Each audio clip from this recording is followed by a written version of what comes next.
Chapter 1 Prologue. I opened my eyes, seeing a familiar ceiling, and turned my face to look at my computer that was on my personal desk. When did I get home? Rising from my bed, I start to think. My memories were scrambled and I couldn't remember anything. Victor.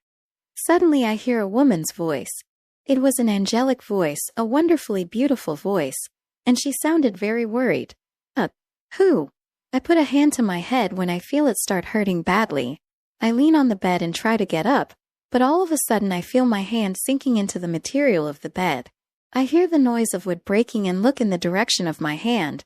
I see that my hand has gone through the mattress and broke the wood that supports my bed. I quickly pulled my hand away and I looked, confused, at my mattress that had a hole in it. What's wrong with me? I asked aloud, stunned. I don't remember being so strong. Did something happen to me? I start to question myself and I try to search my memory. But even though I try to search my memory, I can't find it.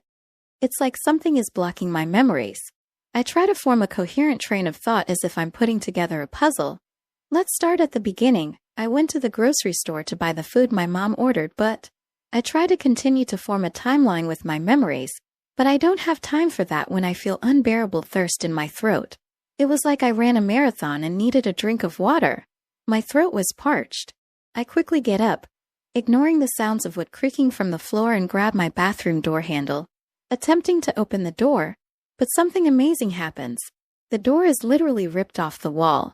I was shocked at this show of force, but I don't have time to admire it, or even question how I was able to do it. I quickly walk into the bathroom and try to turn on the water tap. As before, the tap broke when I tried to open it and the water started to spew out. I ignored it and put my mouth into the water, trying to drink as much as possible. I looked like a man who was lost in the desert and found an oasis for the first time in days. I feel the cold water from the tap entering my mouth and seeping down my throat, but the water doesn't seem to satisfy me. I needed more. I needed something to satisfy my thirst. The water didn't seem to be working. Calm down. I hear a woman's voice. It was the same voice that called my name when I woke up. Suddenly, as if it were a misleading lie, the thirst I had been feeling earlier disappeared. I fall to the ground and start to inhale and breathe heavily. Who's there? I asked out loud, but I didn't hear an answer. I take a deep breath and sigh. Just what in the name of God is happening? I look at the overflowing water and realize I couldn't leave it like this. I carefully turned off another valve that was located near the floor, and soon the water stopped pouring. I sigh in relief and get up off the floor. I turn to look at myself in the mirror, and what I see surprises me. Is that me? I look a little taller. I have a well-defined body with muscles in the right places, six-pack abs and muscular arms. What stood out the most in my appearance is the incredibly pale skin. It's like I'm missing most of the blood in my body. I used to look like a dead creature from a disease that gave me anemia, an extremely inconvenient disease and in some cases deadly. But this is another level. I look like I don't have any blood in my body. I also notice that my face is more defined, and my blue eyes and black hair have gained more shine. Did the former 21-year-old who was skinny and looked like a teenager grow up to be an athletic-looking man in just one night? What happened? Was I kidnapped by the government and drafted into the super soldier program? Victor, what's going on? Why all the noise? I look towards where I hear another voice and I start to breathe heavily. My throat starts to get thirsty again. I look through the wall and see the image of a human, and I can see her heart beating in a very attractive rhythm. I could see the person's entire body with a red vision. It was like the world around me had changed, and I could see the heart that was glowing a more vibrant red. It was like it was inviting me to rip it out and drink it. Victor? What's happening? What was that noise? Hearing my mother's voice, I woke up from my inebriated state. And Mother? I responded in the most normal voice I could muster, but it was obvious that I failed. Victor? Open the door, what's going on? I look at my reflection in the mirror and notice that my eyes have changed to blood red. Oh, shit. Realizing what happened to me changed me in many different ways, I started to think rationally. I try with all my strength to resist the temptation to leave the room and rip my mother's heart out. First, I must calm my mother down and get her out of here. Mom, I'm busy right now. Realizing I was speaking normally again, she visibly calms. At least that's what my new red vision implies. I can't see her expression, but I can see her heart beating at a slower pace. Can you open the door? I can't. I'm not wearing clothes right now, I said in an uncomfortable voice. Oh, she suddenly turns and starts heading towards the stairs. I was confused for a moment. Why does she give up so easily? Make sure you take out your trash. I don't want to clean your fluids. That's your girlfriend's job. If you have one, of course. Oof, I feel an arrow in my chest for some reason, but strangely it helped me calm down. I grow a little smile. My mother has no mercy and speaks her mind. She's very honest. That's the quality I like most about her. Though I won't deny that I am often irritated with her honesty. But living 21 years of my life under her roof, you get used to it. Anyway, I look at the clock and see that it's morning. I need to go to college, but I don't think I'm able to go out on the street right now, and I look at my room and see the mess I made. The floor was broken, the door was ripped out, the bathroom was flooded. I need to organize this mess. 2 hours later, when tidying my room, I found out several things about my new self. I had more strength, much more strength than I had previously. Because of this change, I'm having trouble controlling myself. Before I used X-Force and I could open my bedroom door without breaking anything, but if I use the same force now, the bedroom door will literally be ripped off the wall. My senses like hearing, smelling, sight, etc. They're much more sensitive. My hearing isn't on the level of the comic book scout friend who wears blue and red and has the S symbol on his chest. That guy could hear the entire planet. As far as I've tested, I can hear everything that's going on in my house and in the surrounding neighborhood. It's annoying. I hear multiple voices at the same time and I can't discern who's who. Because of that, I tried something. I focused all my attention on a porn video that I opened on my computer called The Hardest Game in the World. Do I look stupid? Yes, but it worked. Men are easy creatures to grab attention from. My sense of smell has also improved, but the only thing I can smell from several kilometers away is blood. I can't differentiate the scents either.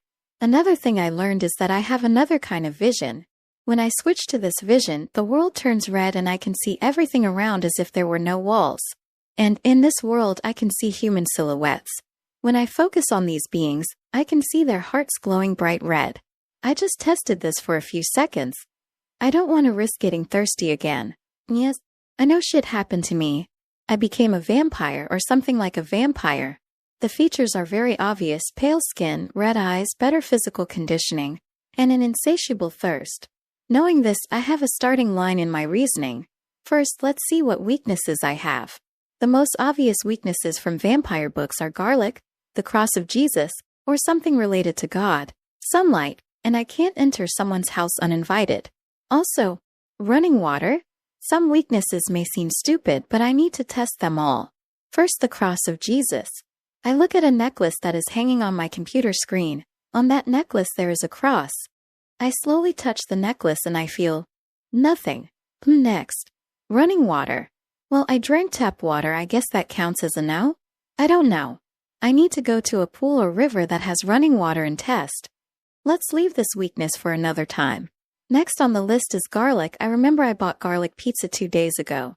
I walk towards the small fridge in my room and pick up the garlic pizza I had bought. Smelling the pizza with my nose, I feel like throwing up, but I also don't feel anything else, like a sudden weakness or something. I think the urge to vomit was because my appetite changed. I try to put the pizza in my mouth and, as expected, my body instantly rejects the food. I ran towards the bathroom and spit the pizza into the toilet. How disgusting, I said with a nauseous face. Why do I feel like I've eaten an out-of-date fish? My stomach churns and I feel like throwing up. I quickly started to inhale and take deep breaths. A few minutes later, repeating this process, the urge to vomit passed. In the future, I must test whether whole garlic has any effect on me. Thinking about it now, that was stupid. What kind of vampire would have weakness to garlic pizza? Anyway, the next weakness is the sun. I walk towards my bedroom window, which is located on the wall where my bed is positioned. I climb onto my bed and open a small gap in the curtain for the sunlight to enter. I swallow my saliva. I am a little scared of disappearing. After all, the biggest weakness of vampires is sunlight, but I need to know. And I think just putting my finger in the sun shouldn't cause any problems, right? Slowly, I bring my finger closer to the sunlight. When there was only 1 cm left until sunlight touched my finger, I stopped. No, I need to know. Don't be a chicken, Victor. I put my finger in the sunlight and nothing happens. I don't feel my finger disappear, and I don't feel that intense pain that I expected. I sigh in relief. I look at my window curtain and open it. As soon as the sunlight enters my room, I feel the sun bathing me in warmth and touching my entire body. Yet I feel nothing. For some reason I felt like I should praise the sun right now, but I'm not going to do that. What if someone saw me? I lie down on the bed and look up at the ceiling. With no other obvious vampire weaknesses, I don't want to try to decapitate myself or rip my heart out. I'm not crazy enough for that. What am I? I say to myself out loud. This morning was weird. For some reason, I don't remember what happened yesterday, and I woke up with the characteristics of a vampire. But I also didn't have the obvious weaknesses of a vampire. Am I reading too many books? But hey, at least I don't glow in the sunlight. I laugh at my own lame joke. I close my eyes and slowly I drift off to sleep. Chapter 2: Awakening. Night. I open my eyes and get up from my bed. I hold my throat, feeling an unbearable thirst. This time I felt like I couldn't control myself. I feared for my family's life, that I would do something myself, an action I would regret forever. I open the window, position myself at the edge, and jump. I don't know how much force I put in, but I felt the window frame crack a little and soon I was in heaven. At night I felt stronger, my senses increased. Before I could hear my whole neighborhood, but now I don't know what the limit is. I also had no control over my feelings. I actually tried to control myself, but the bloodlust was holding me back. It was like I tried to drive a car, but I was too drunk to achieve any control. I was freaking out from the smell of blood. I need blood. I need blood. Without me realizing it, sharp fangs started to grow in my mouth. I fell on top of a building and felt the crash of concrete breaking, but I ignored it and ran towards the stronger smell of blood. I don't know how long it took, my consciousness was almost fading, but I did my best to keep my consciousness active. I refused to become an animal overpowered by thirst. Soon I was in a dark alley. Slowly my world starts to change to the color of blood. And soon I see 4 silhouettes. 3 men and 1 woman. 2 men are holding the woman's arms, and another man is holding a knife to the woman's neck. I looked at the hearts of the 3 men as if watching prey. They looked just like my mother's, with the only difference being that the light of their hearts was weaker. Hey, who are you? Get out of here. They said something, but I didn't care. I looked at the woman and realized she was weird. She didn't have a red light in her heart. Did she have a red light in her neck? For some reason, women attracted me more than men. One of the men walks towards me with a knife in his hand. He approaches me but stops walking when I look at him. Without my noticing, a predatory smile appeared on my face, and in that smile, they could see that my teeth looked sharper than a normal human. My teeth looked like a shark's, teeth that could easily tear through flesh and bones, and that sight startled the 3 bandits. The bad guys' faces started to change. They looked like they saw their worst nightmare manifested in front of them. A monster, the thug who was holding the woman, spoke. He tried to run away, but he couldn't. He was paralyzed. My smile grows abnormally when I feel the fear of the bad guys. I walked calmly towards them. They couldn't get away. By the time they looked into my eyes, they were already trapped like pigs being brought to the slaughter. With a display of supernatural speed, I appear in front of the bad guy with the knife. With a speed that he can't react to, I pierced his chest with my hand and pulled out his heart. Holding the man's heart in my hand, I felt the heart beating in an attractive rhythm, but for some reason, the man's blood didn't interest me. I opened my hands and the man's heart dropped to the ground. Huh? The movement I made was so fast that the bandit's own body didn't have time to react to what happened.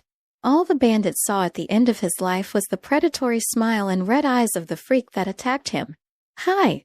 The thug who was holding the woman screamed like a scared little girl and tried to get away, but like his friend, he couldn't run. This time, I disappear in front of the thug and appear behind him, and soon his vision starts to spin. It was as if he had lost his balance, but before the thread of life faded from his eyes, he realized that his head had separated from his body. I grab his head and use my tongue to lick the blood off his face. After all, I was curious about the taste, though I didn't feel like drinking his blood. But soon my expression distorted in disgust. Disgusting. I spit on the floor in disgust. It feels like I've eaten a bad hamburger. Now I understood why I wasn't interested in these men's blood. I look at the last bandit left. Using my arm like a sword, I cut the bandit in half. The bandit looks down and sees his body falling towards the ground. In the end, he can't even say anything. I was intoxicated by the pleasure of killing and the smell of blood in the air. My consciousness was in a state in between wakefulness and sleep. From my perspective, it felt like I was dreaming. Ha ha ha ha ha. I hear a woman's voice laughing. I look at her. My vision slowly returns to normal, and I see a beautiful pale woman with long white hair that is tied in a ponytail that reaches the floor. She has vibrant violet eyes, a nice figure, modest breasts, and an ass big enough that it can't be hidden by the black dress she's wearing. Was she wearing a dress with a tie? Her outfit looked like goth cosplay. She's also tall, just a little under my height. I don't know how tall I am now, but before my transformation I was 175 cm. I look around 180 cm now. As predicted, you exceeded my expectations, Victor. Hearing her voice again, I suddenly remembered the voice from when I woke up this morning. When I was going to question her about the doubts I had, she put her finger to my lips. Sure. You must quench your thirst first. My blood will tell you everything you need to know, darling. Suddenly, she reached for the buttons of the dress she was wearing and started to undress. Slowly, she showed some of her neck. Seeing that pale skin and smelling her a lot stronger than before, I swallow hard. My senses were going crazy. All I wanted was to sink my fangs into her neck. While keeping the flirtatious smile on her face, she said, "Come." I hug her with all my strength and bite her neck. "Ah, you are being very violent." I ignored what she said and started drinking her blood. It was the most delicious thing I've ever tasted in this life. I felt like I was eating a 5-star dish made by the most renowned chef in the world. But it wasn't just that. I felt a connection forming. I felt her whole existence. It was a euphoric feeling. It was like a drug you couldn't stop taking. Her blood tasted so good. "Looks like you like my blood. That's good." She spoke with a flirtatious smile. I suddenly felt a bite on my neck. Everything I was feeling from drinking her blood suddenly intensified. The blood tasted 100x better. Our connection increased and we became one. It was weird, but it wasn't bad. Julie, it was really good. Suddenly a set of memories started to enter my mind. I was in a place that I know well. This was the market I always go to when my mom needs to buy supplies. Apparently, I was seeing this woman's point of view. "Are you sure?" A woman's voice asked. She sounded quite unsure. "Yes, I will make him my darling." The white-haired woman spoke with a loving smile. Suddenly the vision changed and I was in an abandoned building. Looks like the woman took me to some abandoned place. She bites her finger with her thong, and soon the blood starts to drip. When the blood falls to the ground, something like a magic circle forms. When she looks at the ground, I see my old body lying there, and did I look hurt? My arm had a big cut like a wild animal had clawed me. I could tell that I would have died from blood loss at any moment. When the circle formed on the ground, she bit her wrist.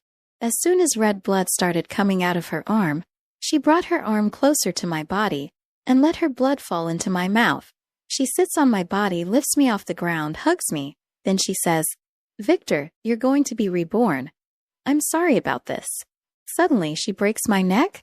It stays connected to my body, and soon something happens.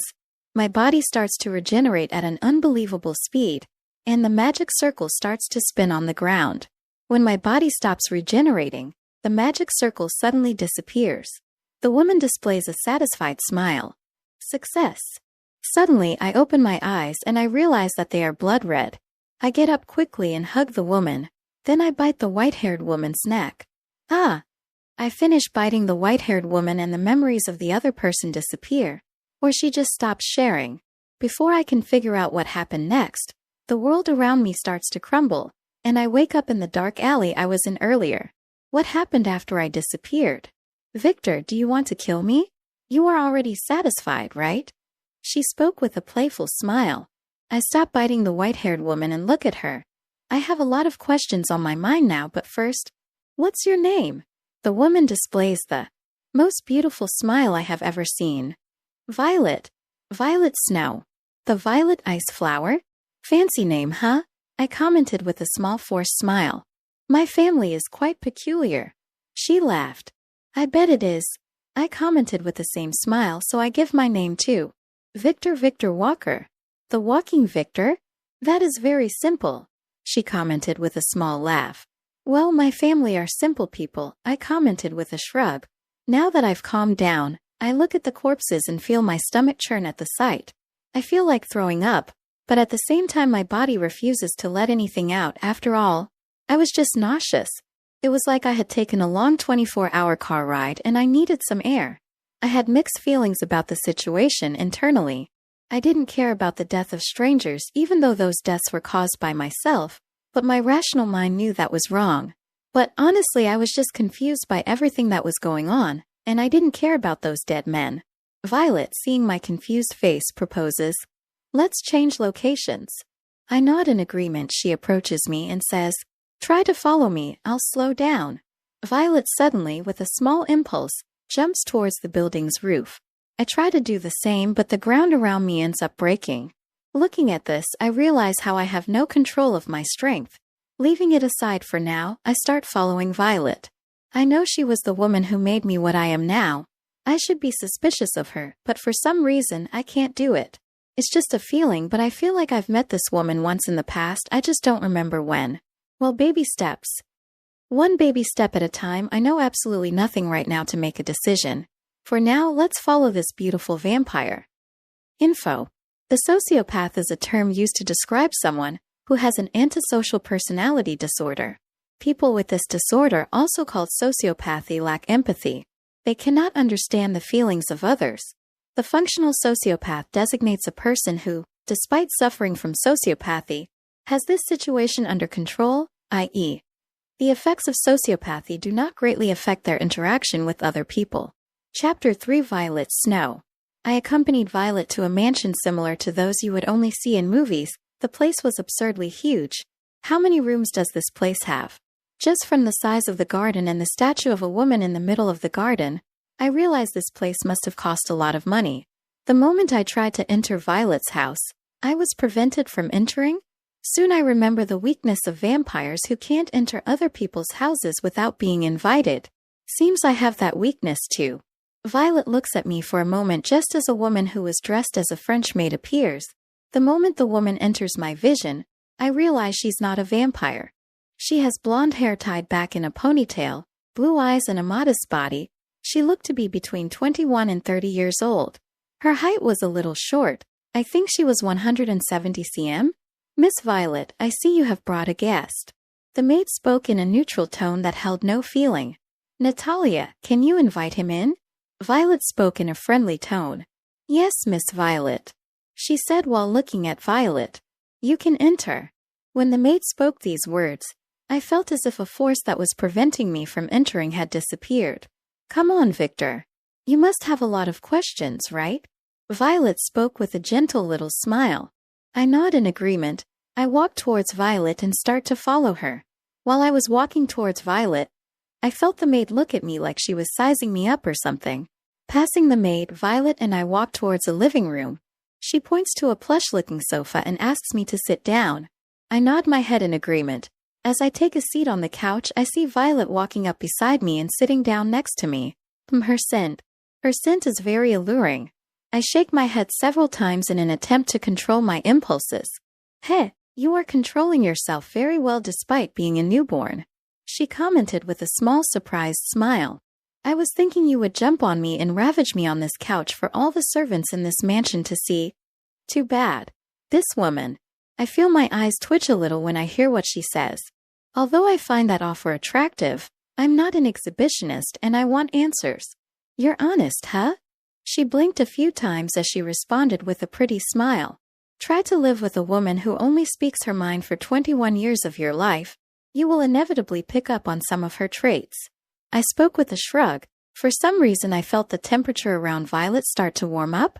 "Hey, I wonder who this woman is." She spoke as her eyes were hidden by her hair. "She is my mother, of course." Suddenly the temperature around her started to return to normal, and Violet looked up smiling. "Oh, she's your mother of course she's your mother. I forgot you had a mother." She nodded her head several times as if she understood something very important. "And you're also a virgin, so of course you don't have a girlfriend." "How do you know I looked at her in disbelief. How does she know I didn't have girlfriends? "Oh, only humans who are virgins can be turned into vampires. That's why I know you're a virgin." That's not what I wanted to know, but whatever. Ooh, this is new to me. I thought vampires could turn any human into a vampire, but there is this restriction. Huh. Realizing I was silent thinking about something, Violet starts talking. Before I start explaining, you know what we are, right? I honestly answer. A vampire. Or something like a vampire. Oh? Why do you think that? I organize my thoughts and respond. First of all, I don't have the weaknesses of movie vampires like, for example, garlic, sunlight, running water, the cross of Jesus, etc. For some reason, Violet opens her eyes wide when she hears what I said. And I've never seen a vampire with the ability to see the red world. Of course, I was talking about the movies I've watched, but Violet seems to ignore that. Red world? Violet asked.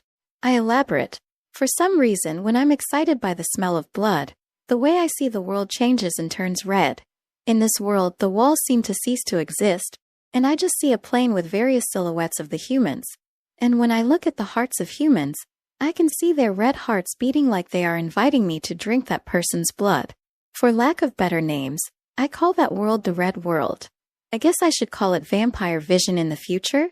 But that's not right. After all, it seems to be my power alone. I'll think about that later. I look at Violet. Precisely speaking, I look at Violet's neck.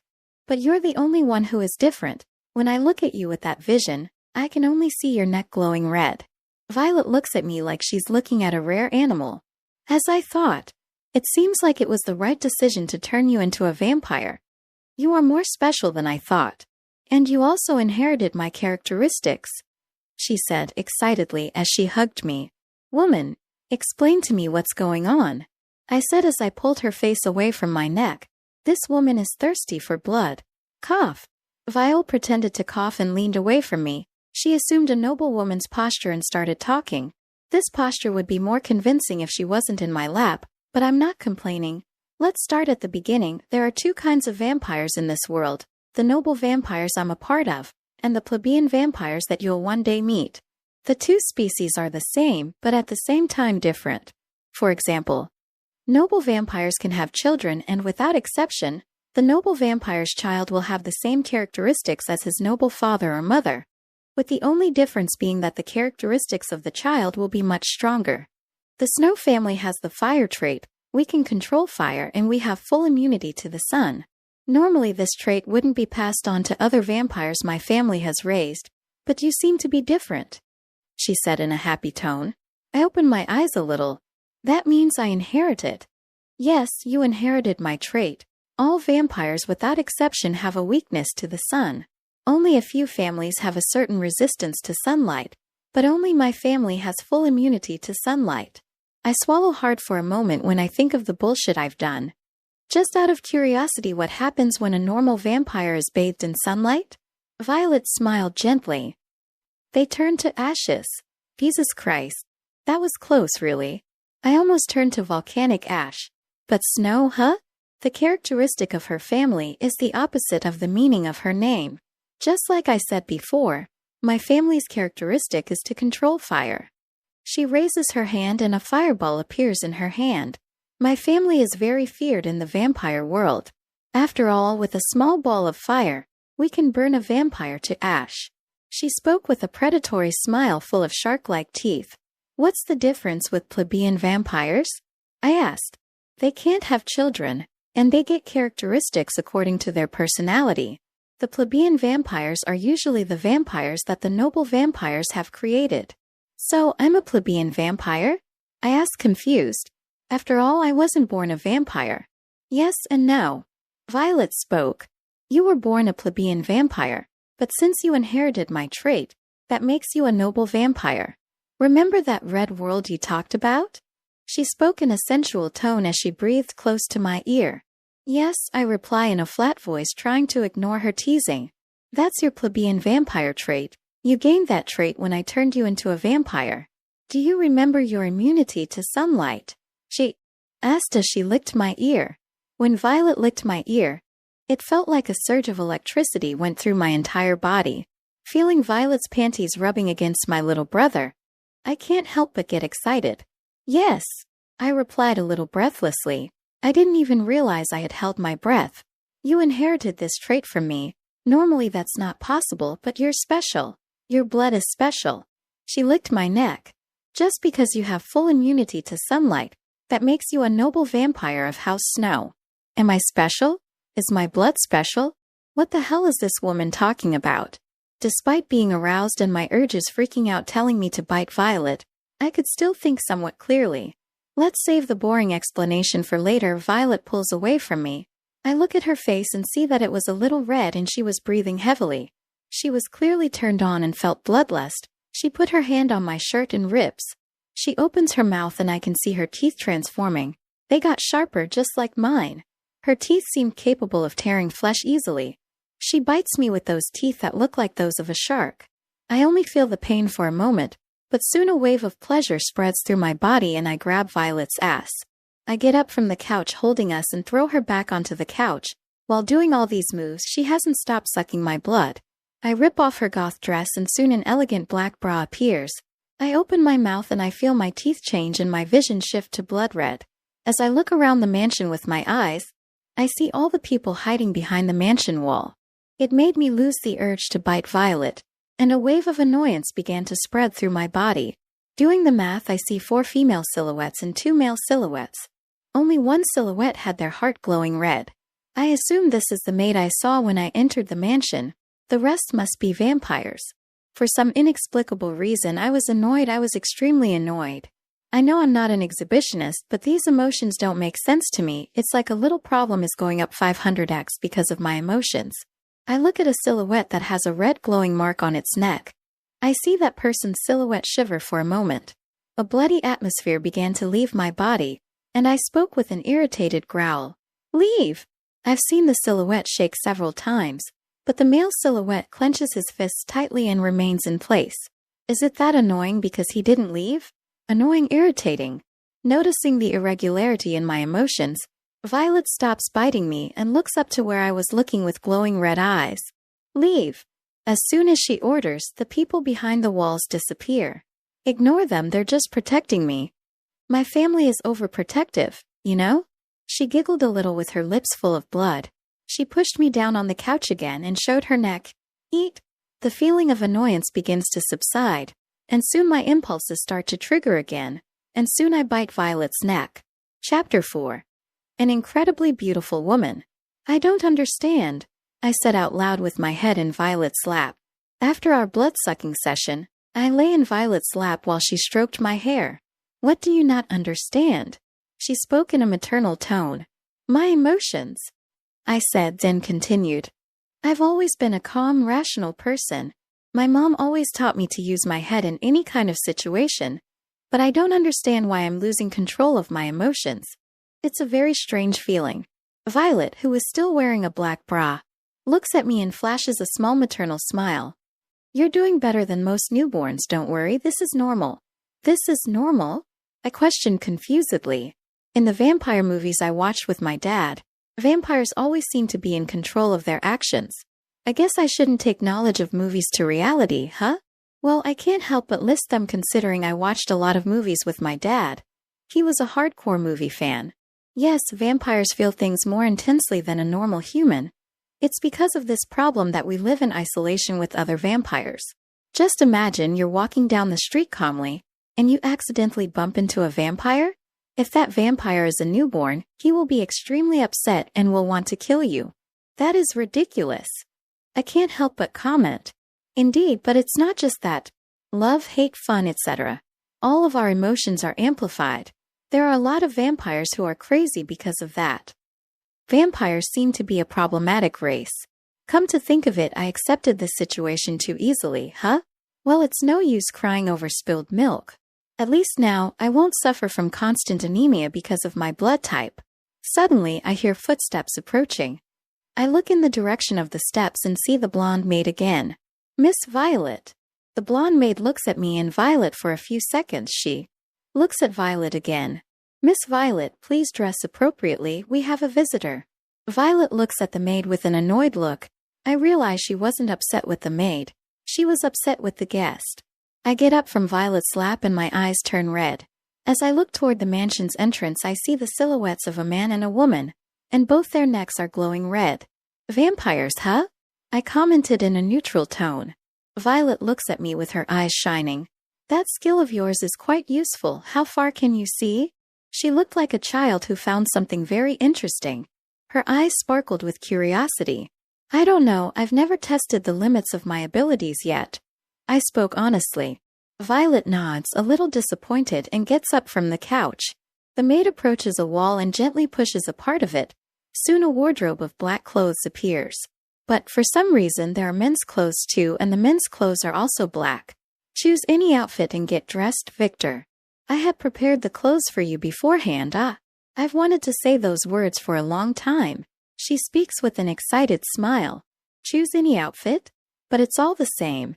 I look at Violet with a neutral face when she gets close to the wardrobe. I can't help but think. A long time, huh? Just how long have you been watching me, Violet? Suddenly a woman who is wearing a modern maid's outfit appears at my side. Lord Victor, please dress appropriately for the visitors. They may be lesser beings or maybe insects. They may even be pigs who came here to be downcast. But you, as a noble vampire, must always dress appropriately. The maid spoke in a neutral tone that held no emotions, but I could feel her contempt for her guest. I look at the maid. She has short black hair, black eyes, and her expression is always set with a poker face. Looking at the maid's features, she looks oriental and she's very short. She must be around 160 cm? What's your name? And Lord Victor? Why are you calling me that? I ask confused. This maid's name is Kagaya, and you are Lady Violet's husband, so of course we as servants should call you with respect. She spoke as if it were obvious. Hearing what the maid said, I opened my eyes wide and quickly turned to Violet, who is being dressed by the blonde maid. Seeing my questioning eyes, Violet displays the most beautiful loving smile I have ever seen, and says, unlike the movies you've watched in the past, vampires have several restrictions on turning other beings into vampires. The first restriction you already know, the human must be a virgin. The second restriction was created by our ancestors. When creating a new vampire, a ritual must be done. When the ritual takes place, a magic circle appears on the ground. At this moment, the vampire responsible for the ritual must choose whether the human they will transform will become the husband or slave of this vampire. She pauses. Slowly her eyes begin to change to blood red. Then continues. When I turned you into a vampire, I chose you to be my husband, so it was that magic circle I saw in the memories, huh? Unconsciously, my eyes start to change to red as I look at Violet, and I can feel something I can't explain.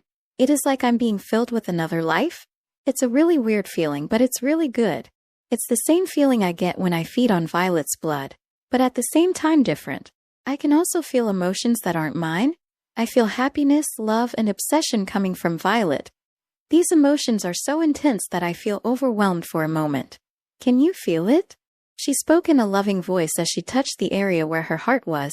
She was breathing erratically, and I could see that the air around her was starting to heat up.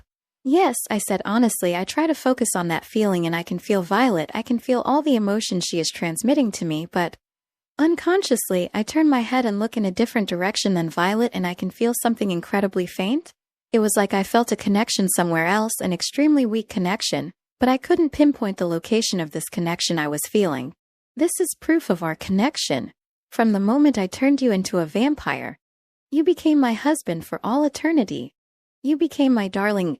I turned to look at Violet. When she spoke those words, she had a crazy smile on her face. It was a dangerous smile. But at the same time, I thought that smile was beautiful, a very beautiful smile indeed. She definitely had a head problem, and I think that just for the simple fact that I'm taking this very easily, I must have a head problem too. But honestly, I do not mind. I display a small happy smile. It looks like I'll see you for years to come, so I hope you take care of me. Honey. The last word almost didn't come out of my mouth. After all, I didn't know if it was right. I didn't know what it was to have a girlfriend, much less did I know what it was to have a wife, but I felt it was appropriate to call her that way. Suddenly Violet's smile grows erratically. She suddenly appears in front of me and hugs me tightly. Yes, I will take care of you. My darling. It seems I triggered some kind of button in this woman's body. She started hugging me and sniffing me while saying darling. She dragged her hand all over my body like she was trying to possess me or something. She looked incredibly adorable. Unconsciously, I started stroking her white hair. Feeling my hand in her hair, She suddenly froze and stopped moving. She turned her face towards me. As we were almost the same height, I could see her face very close to mine.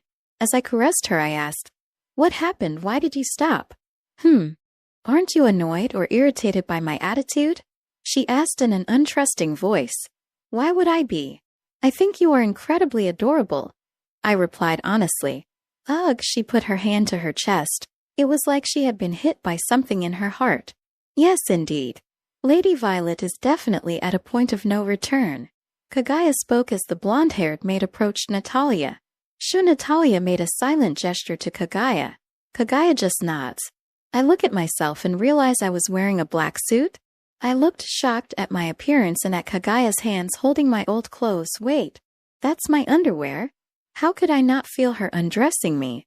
Kaguya made some hand gestures. "I am a professional employee of Clan Snow. I would be surprised if Lord Victor could feel me undressing him. These hands have been trained to undress any man or woman no matter what gender. I must comply with my duty properly. As a professional maid, I take my duty very seriously." She spoke in a flat, unemotional tone, but I could feel an unshakable confidence in that maid's tone. "Okay." I didn't know what to say. Actually, what am I supposed to say? I just thought that and turned to Violet, who was still in a state like she was dreaming. She was giggling in low tones as she spoke quickly. She seemed to be delirious. "She's definitely in a state of no return. I think I should notify Lady Violet's parents," Natalia said as she walked towards the door. "Well, isn't that interesting? A very dedicated maid. A blonde maid who doesn't seem to care about her master. And a quirky master. I think vampires are weird beings, huh? Although the blonde maid is not a vampire." It took a while for Violet to wake up from her state of illusion. Or I don't think she's fully awake yet. We were in a different room. I was sitting on the couch and Violet was sitting next to me as she hugged my arms with a little smile on her face. She looked like a very respected noblewoman. It seems like her attitude I saw a few minutes ago was all an illusion. I look around and can't help but wonder how many rooms does this mansion have? This room looks incredibly similar to the one I was in, but I feel this room is different. For some reason I feel uneasy in this place. It's like I'm being watched. I use my vision that changes my world to blood red, and I could see why I felt that way. This room was surrounded by vampires. I did a brief count and there were 20 vampires, and they were all over the mansion. It looks like this place is bigger than I thought. I look down and see some red silhouettes in the basement too. I also see that the only human in this mansion is Natalia, and she was actually in the basement sitting with 2 more vampires, and she seems to be eating something. "Lady Violet, I didn't know you were..." Dating Dash, the vampire who was sitting across from me, started to speak, but he was interrupted by Violet. "He is my husband," she spoke in a neutral tone that carried a lot of happiness. "I didn't know you were married," the man spoke. I look at the man who is accompanied by a woman. He is a tall man of 190 cm, with short black hair slicked back. He was wearing a white suit and glasses. Overall, he looked like a successful lawyer. The woman, who was looking at me like she was looking at prey, has short black hair. Her haircut looks like a Karen's and she was wearing a normal work suit. She's shorter than the man and must be around 170 centimeters tall. Coincidentally, her name was also Karen. Violet displays a small smile and speaks while her eyes are closed. "Lucy, I don't think you should know something about my life? Why don't you go back to your mommy who gave you that feminine name?" She spoke in disdain. "Damn woman. That was wild. Is it okay to talk like that to a guest?" "Not that I care." Lucy gently adjusts his glasses as his hands shake a little. "Cough." He pretended to cough and looked at Violet. "Lady Violet, you're right." He leans back on the couch and says, "I came here for one reason only. I want permission to bring a lot of vampires to this town." "Oh." I start watching the man. Violet opened her eyes and they were glowing red. "Lucy, this is my territory. And I don't accept other vampires in my territory that aren't connected to my family. You know that, and yet you come to ask me about it? Are you looking for war?" "I wouldn't dare. I intend to live for a few thousand years yet. I don't intend to offend Clan Snow for something small like this." He spoke with a small smile. Violet remains silent and waits for Lucy to continue his words. "You know, Lady Violet, I'm a very scared man. I'm very scared of dying, and because of that I need to defend myself. I don't want to die from a bullet in my head. He spoke while making exaggerated gestures. Violet opens her eyes a little. She seems to understand what he was trying to convey. Then she continued in a bored tone. The Inquisition. Chapter 5. The Inquisition. The Inquisition? I speak to myself out loud. Oh. Lucy claps his hands in a startled gesture. Lord Husband doesn't know what that is? How long have you been a vampire? Don't tell me you're a newborn. He spoke in a neutral tone, but it was pretty clear he was trying to tease me. I didn't expect the princess of Clan Snow to have a plebeian husband. I think hell must be frozen by now. The woman next to Lucy said. They're really trying to piss me off, but unexpectedly, I don't feel a thing about them. The feelings I have are something like this. Do you care what a bug thinks of you?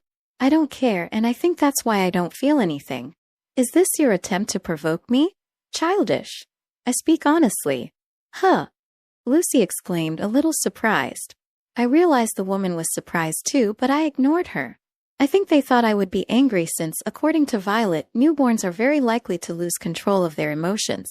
I would understand if you were a newborn who was talking to me, but you're an older vampire, right? Why are you being so aggressive? Are you menstruating? Or do you have a dick in your ass all the time? Is this woman not satisfying you?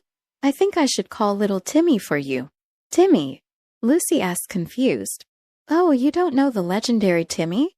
I spoke with an unbelieving expression. It was like I was looking at two rare animals. I guess that living for so long does not mean that you are a man knowledgeable in modern affairs.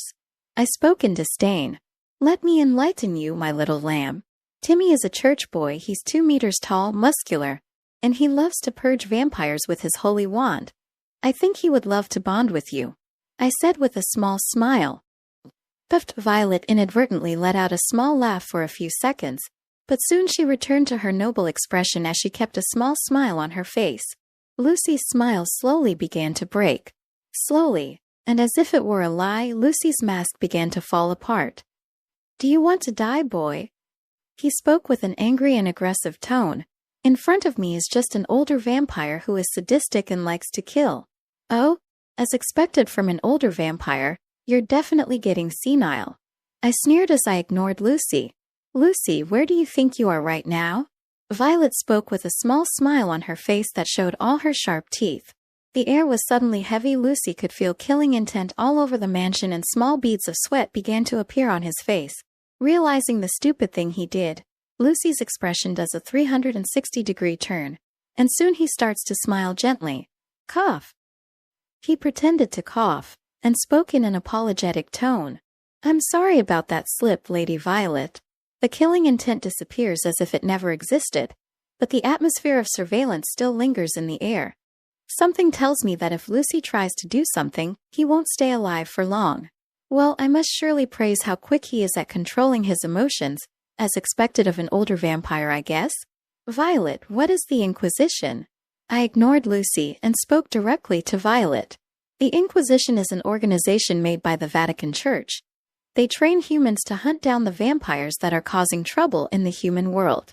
They use blessed holy water weapons and chant Bible verses to cause permanent damage to vampire mind. Oh, so they are vampire hunters, I said carefree. Why was I calm? Well, it's simple. There's no point thinking about a problem that hasn't happened yet. You'll just get stressed out trying to control the things you don't have control over. And at the end of the day, you become a paranoid and stressed person. The only thing I have to do right now is to learn more about this world and about the changes in myself. After all, I'm still a newborn. A little fish that has just been born in a new lake. Yes, Violet agreed. I reach up to Violet's ear and say, I tested in my room that the cross of Jesus doesn't affect me, so am I immune? You are not immune to church attacks. What you have in your room is just a normal item. The items used by the church are blessed by the Pope himself, the closest figure to God we have in this world. So does God exist? I asked curiously.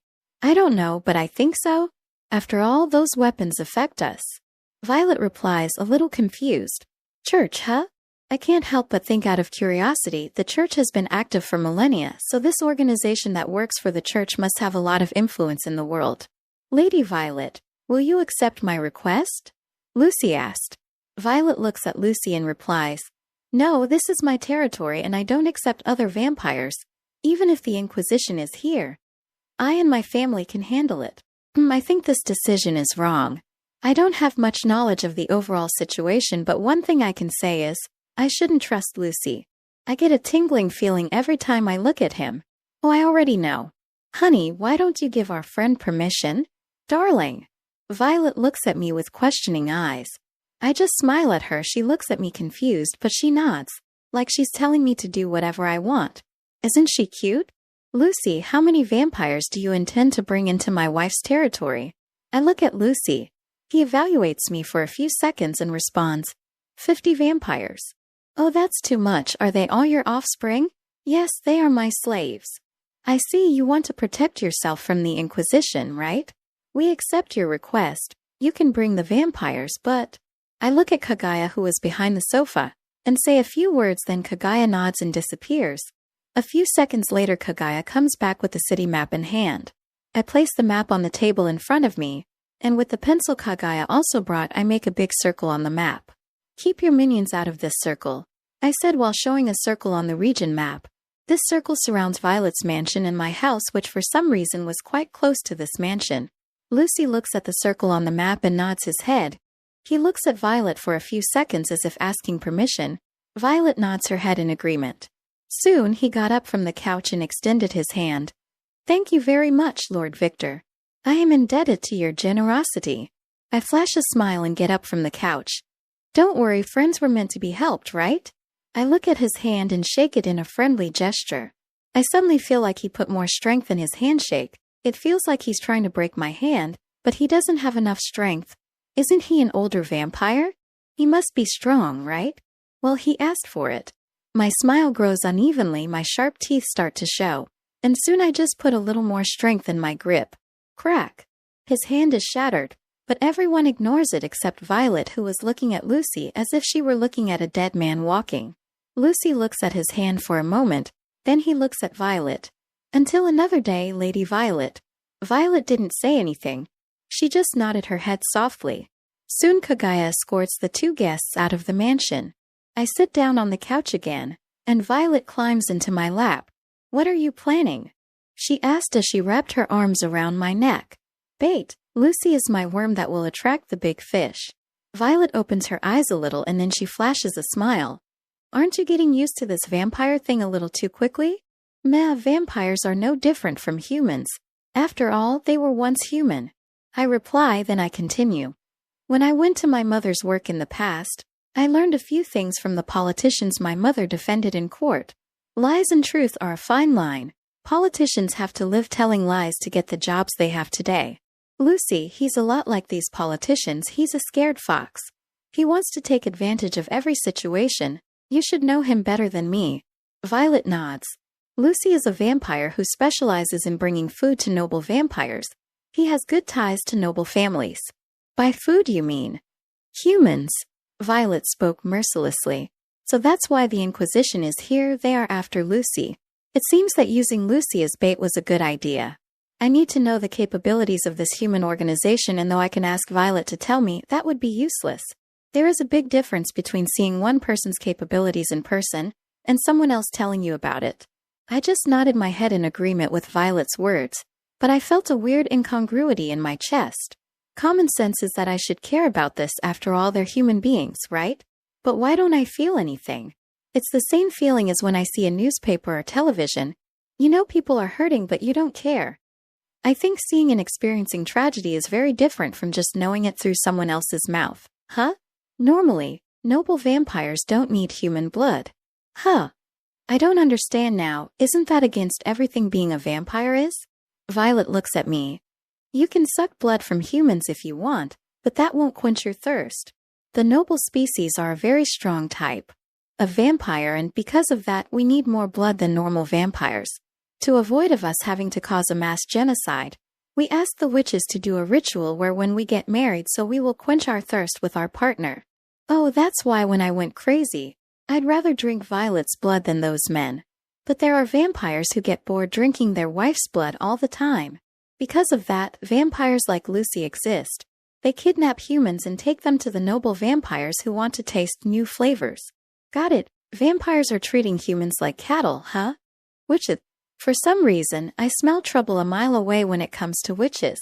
Witches? I question Violet. I really know next to nothing about this world, huh? Although some things are similar to movies. Witches are human women who, for some reason, acquire an energy called magic. They use that magic to alter some things related to nature. Do you remember the magic circle you saw in my memories?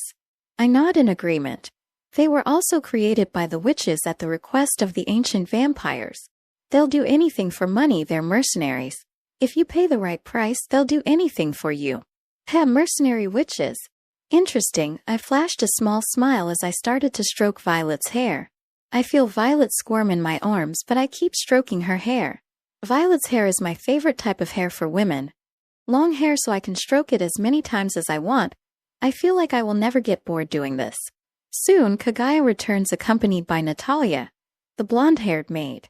I also see that the vampires that were hiding in the fake walls were all in the basement now. Lord Victor, I think that is enough. If you continue, I think Lady Violet will die. Kagaya spoke in a neutral, emotionless tone, but for some reason I could feel she was joking. I look at Violet and see that she was a flushed mess, her breathing was ragged and she was looking at me with obsessive eyes. But I did not do anything. I just caressed her. Looking out the window, I saw it was dawn. I have to go to college. Looks like I have to go back. I said out loud. Hearing my voice, Violet quickly wakes up from her drunken state and looks at me. You want to go back? But what's the point of studying now? You're my husband and everything mine is yours. You just have to live here with me. I look at Violet. Calm down, I don't want to be a parasite that depends on my wife. I mean, it would be nice to let you be my sugar mama. But I'm a vampire, not a degenerate. Why are you going back to college then? Violet asked a little calmer. Honestly, I was studying economics in order to get a degree and somehow help my family. After all, my family situation is not the same as when I was 15. I answer honestly, then I continue. I even got a job at McDonough's that pays me $15 an hour. I used that money to pay for my college, but I look at my hand, I focus my feelings on my pale hand. Now that's not necessary. There are several ways to make money with my current condition. And I'm not willing to abandon my family. If I'm not close to my mom, she'll get bored. After all, with her personality, she wouldn't make many friends. I laughed a little when I thought of my mom. Though I became a vampire, I don't intend to abandon my family and friends. I'm not going to act like an emo and say that I'm going to put my family in danger. And because of that, I need to abandon them. I may have changed my race, but I'm me, I make my own decisions. And since I know there's a way I can't go crazy from bloodlust, the worry of hurting my family is practically non-existent. So you go to college just because you want to? Violet asked me confused. Yes, I'm going to quit my job and go to college to enjoy school life a little.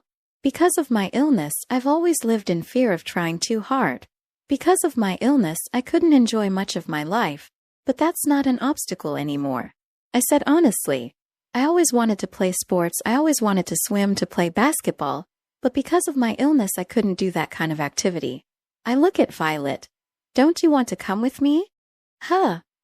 Well, I want to introduce you to my family. You are my wife, right? You have to meet my family and friends. I plan to invite her to live with me since if Violet comes to live with me, there will be few things that threaten my family's life.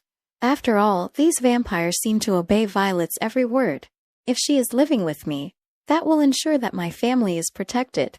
Violet displays a happy smile and starts hugging me again. I laugh and start stroking her head. She looks so happy. Yes, I'll go with you. In fact, I'm going to live with you. Let's go. She spoke happily as she got up and pulled me somewhere. Well, it looks like I don't need to ask her to move in with me. She did it herself. I thought as I smiled satisfied. Wait. I spoke in a neutral tone. Violet looked at me. If you want to live with me, you have to promise to protect my family. Oh, is that it? That is something easy to do. Few people would dare to mess with my family. She said smiling, then she continued. My family is your family too, right? We are married. Of course, I would protect your family. She spoke with a proud smile. I can't help stroking this woman's head. Isn't she very beautiful? Lady Violet was manipulated, right? Kagaya whispered in a not-so-low voice. Yes, and probably she doesn't even care about it. Natalia replied. Sigh, we're lost. What if Lord Victor decides to get his hands on us? Kagaya spoke in a neutral tone with exaggerated gestures. I doubt that would happen. He seems to have no interest in us, and Violet would probably kill us if that happened, Natalia replied again in a flat tone. True. A stalker's love is something difficult to understand, Kagaya said. Shua, don't say that. What if someone hears you? Natalia spoke in a louder voice. Are these women right in the head? Chapter 6. The most normal parents in the world. February 2nd, the day after Victor discovered the changes in his body. I was walking towards my house with Violet clinging to my arm with a really big smile on her face. Currently, only one thing concerns me. How the hell am I going to explain the changes in my body to my mom? I look into the mirrored window of a building next to me. I was 175 cm before I became a vampire. I was a very thin young man who looked very anemic, but when I became a vampire I grew 5 cm in height. I'm 180 centimeters tall now with more defined muscles that stand out a little in the outfit I'm wearing. My pale skin has turned a paler shade than it was before, while my black hair and blue eyes have taken on a brighter shade. Overall, I look the same as before, with the only differences being that my body grew and my skin turned paler. By the way, I was wearing casual clothes, a loose black shirt and black pants along with white sneakers from a famous brand. Violet was wearing a black dress. It was a closed-neck sleeveless dress made of leather. The dress was a little short, reaching up to her beautiful thighs, almost showing the flesh of her ass. For a moment I think I actually drooled. It was very sexy, especially glued to her body with her perfect curves. When she saw my gaze, she displayed a seductive smile as if everything went according to plan. According to my wife Violet, the vampire transformation forces the body to its peak state, and as I am a newborn, these changes will only stop happening when my body is fully developed. She said that usually it takes a week for the body to stop constantly evolving. I look at the clock on my phone and it's currently 7 in the morning. Normally this wasn't the time for vampires to be awake, but Violet and I were special, so we just looked like a tourist couple from the North Pole or from some other area of the coldest parts of the planet, although I don't know if civilization exists at the North Pole. Why do Violet and I look like tourists? Well, our pale skin color draws a lot of attention and, to my limited knowledge, humans who live in snowy areas of the planet tend to have paler skin color, I think. I'm not sure. I wasn't the brightest student in geography at school. Anyway, we look like two tourists who have come from a very cold place. After all, no one would believe that two vampires are walking around in broad daylight. When Violet and I stopped at a location that she was interested in, the salesperson asked if I was a tourist, and I said yes. I also said that we lived in a really icy area. Surprisingly, he agreed with my words easily. Well, I live in the United States of America, so I guess tourists around here are normal? And Violet? I look at my wife. She seems to be having fun. She seems to consider walking back to my house as some sort of date or something. Apparently, she hasn't left the house for a few years. She told me this by accident. And because of that, she's curious about everything. She looks like a curious kitten. If anything catches her attention, she stops walking and moves toward it. Then if she finds something interesting, she buys it and asks Kagaya, who is accompanying us, to take it. She was like a princess who went to the mall and bought everything she saw and liked. Rich people are different. It wasn't until Kagaya came out into the sun that I found out she was from the same family as Violet. Apparently, she's from a family dedicated to serving Violet's family. She didn't explain much to me about it. An interesting thing about Kagaya is that she is a vampire who only inherited immunity to the sun. She doesn't have control of Violet's fire element. She seems to have an ability called shadows. Basically, she becomes one with a shadow and can walk in the shadows. This is a very broken skill. She can pretty much kill anyone at night. Ugh, Lady Violet. You are buying too many things. The thin arms of this helpless young woman can't take it. I wonder if there is any man who can help me. Kagaya spoke in a neutral tone as she looked at me with bright eyes. Who do you think you are kidding, woman? You? Helpless? Is this some kind of joke? I just turn my face away and ignore Kagaya. Tisk. Did I hear a TSK just now? Shouldn't this woman be calm and cool or something? Is her mask falling off? Ha ha ha. I'm glad you're getting along with Kagaya. But, Violet looks at Kagaya. Don't get too close, okay? She spoke with an emotionless face. I could see it was just a simple warning, but that it contained many meanings I didn't understand. Yes. Don't worry, Lady Violet. I take my job very seriously. Kagaya spoke in a neutral tone that carried unshakable confidence. Kagaya looked a little nervous. I stroked Violet's hair. Let's keep walking. Help me think of a way to fool my mom. Suddenly, Violet becomes more docile and says, yes. I look at Kagaya with a smug face. Kagaya just turns away and ignores me. Seriously, where is Violet's family finding these interesting people? It's been a while since I've had fun like this, I thought with a smile on my face. Darling, why don't you charm your mother? Violet spoke suddenly. Oh, are you talking about that skill from the movies? Do I look at someone and tell them to do whatever I want? Yes. Violet nods her head as she continues walking with me. You don't need to do a very difficult one, just something like, ignore the changes in my appearance. To be honest, I was inclined to do that, but I feel it would give me a bad taste in my mouth to charm my family. I look to the side and see police cars speeding past. Vroom. The police were chasing a truck, and just for a few moments, I sensed a familiar smell. I decided this was a good opportunity to test my new senses. I take the cheap black glasses I bought and put them on my face. The glasses only cost $5. They were very big and unfashionable glasses, and the lenses appeared to be very dark too. I bought these glasses for one reason only. When I used my red vision, my eyes changed to blood red. To avoid drawing attention, I bought some big black glasses. After all, even though I'm wearing glasses, I can still see with this special vision. I switch to my red vision and soon my world turns red. I focus my vision on the truck and realize there are 20 vampires inside the vehicle. 20 vampires, huh? I spoke in a low voice. Can you see that far? Violet asked, a little shocked. She could do the same. She could look at things far away like she was looking very close, but my vision was more stable, and it wasn't affected by visible obstacles like buildings, houses, metal walls, etc. This was a good skill for reconnaissance. Yes. I think those are Lucy's subordinates. I spoke in a disinterested tone. I said it because I smelled the old vampire stench from those vampires that were in the truck. I only smelled it for a few seconds, but it was enough to recognize them. He's getting a lot of attention. If he's not killed by the Inquisition, he'll die by the claws of noble vampires. Violet spoke in a non-caring tone. She probably has some of her people looking into this matter. Suddenly Violet stops walking and looks at a big bear that was being sold in a children's store. Just out of curiosity, I looked at the price of the bear, and it cost $25,000. What the fuck? Isn't that just a bear? How is it so expensive? Violet suddenly starts running at the speed of a normal human girl and enters the store. Seeing Violet buying the bear and hugging it, I can't help but say, she's adorable, damn. Kagaya, why are the nobles going to kill Lucy? Kagaya, who was carrying Violet's bags, spoke in the same neutral tone. It's because he broke the rules. Kagaya looks at me and says, Rule number 4 of being a vampire, never reveal that you are a vampire to humans. Matters involving the vampire world should not be mixed with human affairs. This rule can be ignored if the vampire is contacting a human with the intention of turning the same human into a vampire.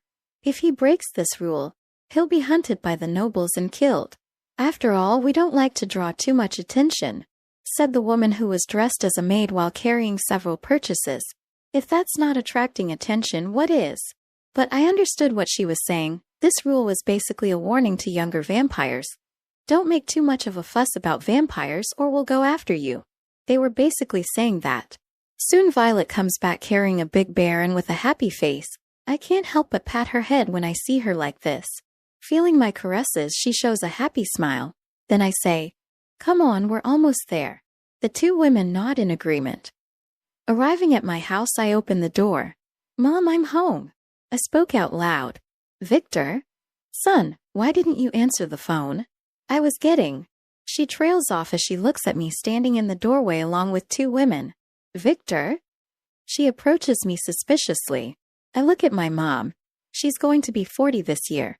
She has a little belly fat, but overall, her appearance is well preserved.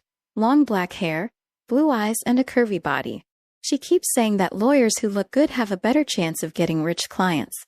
My mother's clients in the past were politicians with questionable resumes. They called these politicians fat lambs, and she defended these politicians in exchange for large amounts of money. She not only defended politicians, she defended normal people and even companies that had suffered because of fraud, etc. She's a good lawyer. Even if she defended corrupt politicians, in the end it doesn't matter. After all, work is work. Does she defend corrupt politicians? Yes, but the money is good, and she's not doing anything illegal. Even though she stopped doing it a long time ago, it was getting dangerous to work in that world. Because of that decision she made in the past, she doesn't win as much money as she had before. Strange. She spoke with a confused face, then she continued. I feel that you are my son, but at the same time I feel that you have changed too much to be my son. She is still honest as always. She was standing in front of me looking at me with a face that said, You can't fool me. Sai, when I was 13, you and I went out to a restaurant. We met your ex-friend, that woman you called Thought. I started to speak. What is her name? She asked. Aphrodite. I know her name is Renata, but my mom dubbed her Aphrodite. That is still not enough. She spoke as if she hadn't lost a battle or something like that. On my 21st birthday, you took me outside a brothel and said you'd dump me in that place if I didn't find a girlfriend. Violet suddenly looked at my mom for a moment. She seemed undecided about what to do. Her eyes were glowing dangerously, but soon the light seemed to fade. It looked like she was going through an internal conflict. Cough. My mother pretended to cough. Yes, you are definitely my son. By the way, you shouldn't say that out loud. What will people think of me if they find out I almost gave away my son's cherry, just because I wanted my son to have a girlfriend? She spoke with a snort. My eyes start to twitch when I hear what my mom says, but I can't help but smile in happiness. My mom is weird, but she's a good mom. She's not normal like all moms of the world, but she is my mother and I love her very much as a son. She approaches me and says, You're paler than usual. Do you need food? And it looks like you've grown too. She puts her hand on her head and starts trying to measure my height by comparing her height with mine. My mother's height is around 170 cm. She is a little shorter than my old height before being turned into a vampire, which was 175 cm. It's puberty, Mom. I said, the excuse every man ever has told his mother at least once in his life. Puberty? She repeated what I said with distrust. She looks at Violet and Kaguya, seeing how beautiful both women were. My mother started to enter her own world again. Holy shit! You popped your cherry and because of it you grew? Kaya, wait a moment. I'll call your father. Suddenly she starts running towards the stairs. She puts both hands close to her mouth like she has to call someone. Leon, get down here immediately. I mean it. Get your lazy fat belly down here now, she screamed. Because of my new senses, I heard the scream louder than it should have been. And from Kaguya and Violet's stunned expressions I can tell they had the same reaction as me. What is it, woman? I am watching a movie. I still have to work later. I want to finish this movie before I go to work. Our son lost his cherry and brought 2 beautiful girls home. What? Wait a moment. I am on my way. Violet and Kaguya look at me. I try to keep my poker face as much as possible to hide my embarrassment. Yes. Let's think about dolphins. Dolphins are beautiful beings, and they have the intelligence of a human umu. As expected, dolphins should be the rulers of humanity. As I hypnotized myself, my dad started down the stairs. When he appears in front of me, he looks at Kaguya and Violet, then he nods at me satisfied. As expected of my son, the Mason genes are running through your veins. You've got 2 beautiful girls. One oriental and one with a noble appearance. I was worried that you would be a virgin forever. He totally ignored my appearance, didn't he? Ugh, for some reason I have a headache, although I shouldn't have a headache since I'm a vampire and vampires have regenerative bullshit or something. I look at my dad. He's turning 50 this year. He has brown hair and black eyes. He is 183 cm tall with a beer belly and muscular arms. He was wearing shorts and a white t-shirt. He's a bricklayer. He works in construction. Nowadays he's retired, but he still goes to where he works to give advice or something. I don't really know for sure. I just know he's retired, but for some reason he says he's going to work. I guess old habits don't change, huh? Cough. I give a fake cough and go. Violet, this is my dad Leon Walker, and this is my mom Anna Walker. I say as I introduce my parents. Nice to meet you, Violet says while performing in her noblewoman's mask. Mom and Dad, this beautiful white-haired woman is Violet. She is my wife, and this black-haired woman is her personal maid. Huh. Chapter 7, Daughter-in-Law. At this point, I was in my house sitting on a relatively large and cheap couch, not that I care about anything like that, and Violet was sitting next to me while Kaguya was behind me holding the bear Violet had bought while she put away everything else that was Violet's behind the couch. Right now I was thinking about the decisions I made about my family and seeing the result. I think I made the right decision. My family is strange, but I love my parents very much, and if possible, I don't want to hide anything from them.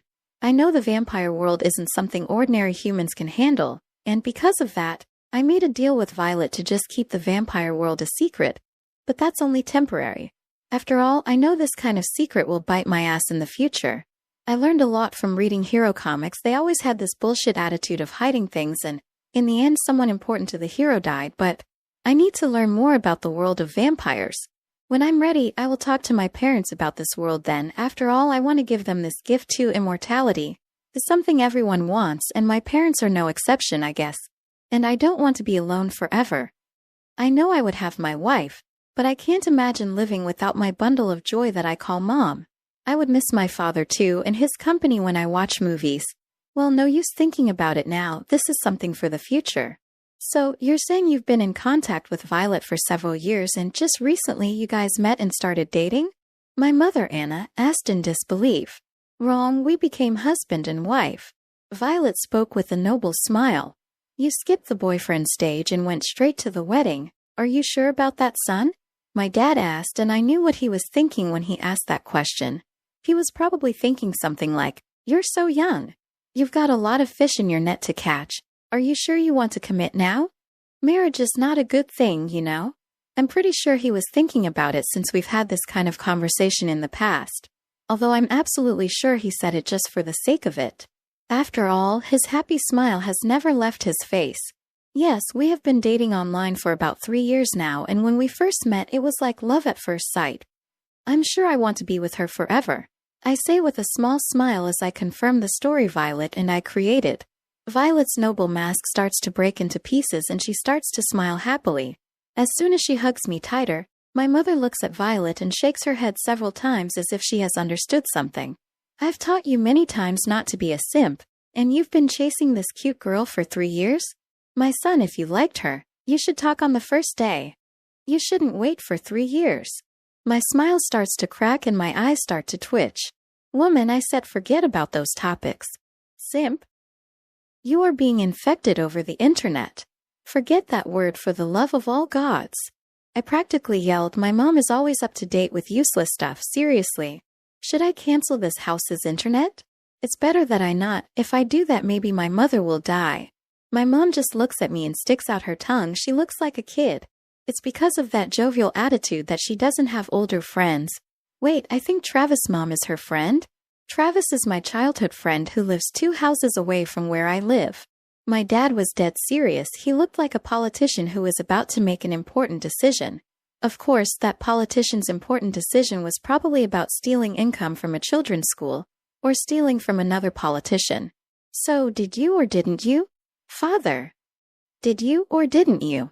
You know what I'm talking about, penetration of the sacred cave, drowning the goose, letting the dragon drink the divine nectar, double cultivation, etc.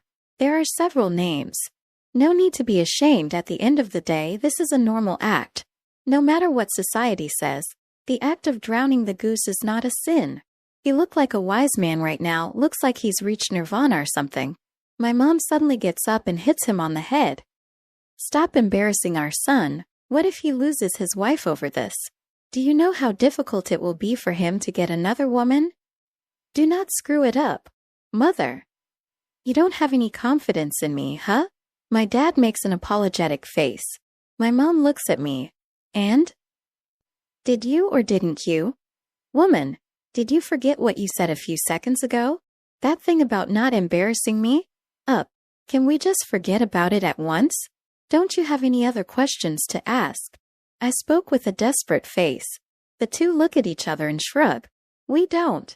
Huh. Now I'm confused. Victor, you're 21 years old. You're an adult and your mom and I have confidence in you. We always think you've got your head in the right place. You were never like other teenagers and you never gave us any problems, so we trust your decision. Father, Mom. I didn't know they thought of me that way. For some reason, this trust made me happier. And? Did you do it? The two asked at the same time. My smile threatened to break now. Yes, we did. Violet replied with an amused smile. Violet? Looking at her embarrassed face, I understood that she was confusing the act of sucking blood with sex. They both look at me in disbelief. Then they flashed the biggest smile I've ever seen in my life. Did you hear that, honey? They did it. We have to buy fireworks. Let's go out now. My mom suddenly ran upstairs. Hey, wait for me. I have to buy the biggest fireworks I can. Let's celebrate. This is a happy occasion. Damn, I wish it was Saturday. I could have a barbecue. My dad got up and ran after my mom. Soon the two come down with clothes and with the car keys in hand. We'll be back soon, take care. And don't do anything your dad and I wouldn't. My mom said and winked at me. It was pretty obvious that she was hinting at me to do something. I just looked at it all in disbelief. When my mom and my dad left in the car, I looked at the door for a few seconds and started laughing. I really love my family. Lord Victor's family is. Kaguya spoke. Weird. I would say amusing, but the gentleman is the one who said that. Kaguya replied. This made. Somehow it makes me a little jealous. My mom and dad would never talk to each other like that. Violet spoke with a sad little smile. They've spent so much time together they can't stand to see each other's faces. I touch Violet's head and start stroking her head. We won't be like that, right? She spoke looking at me. She touched my other hand, and I could feel she was shaking a little. I don't know, I answered honestly while stroking Violet's hair. Then I continued. I may not be very experienced, but I can say something. Relationships are a two-way street. If we strive to make it right, I believe that it will work.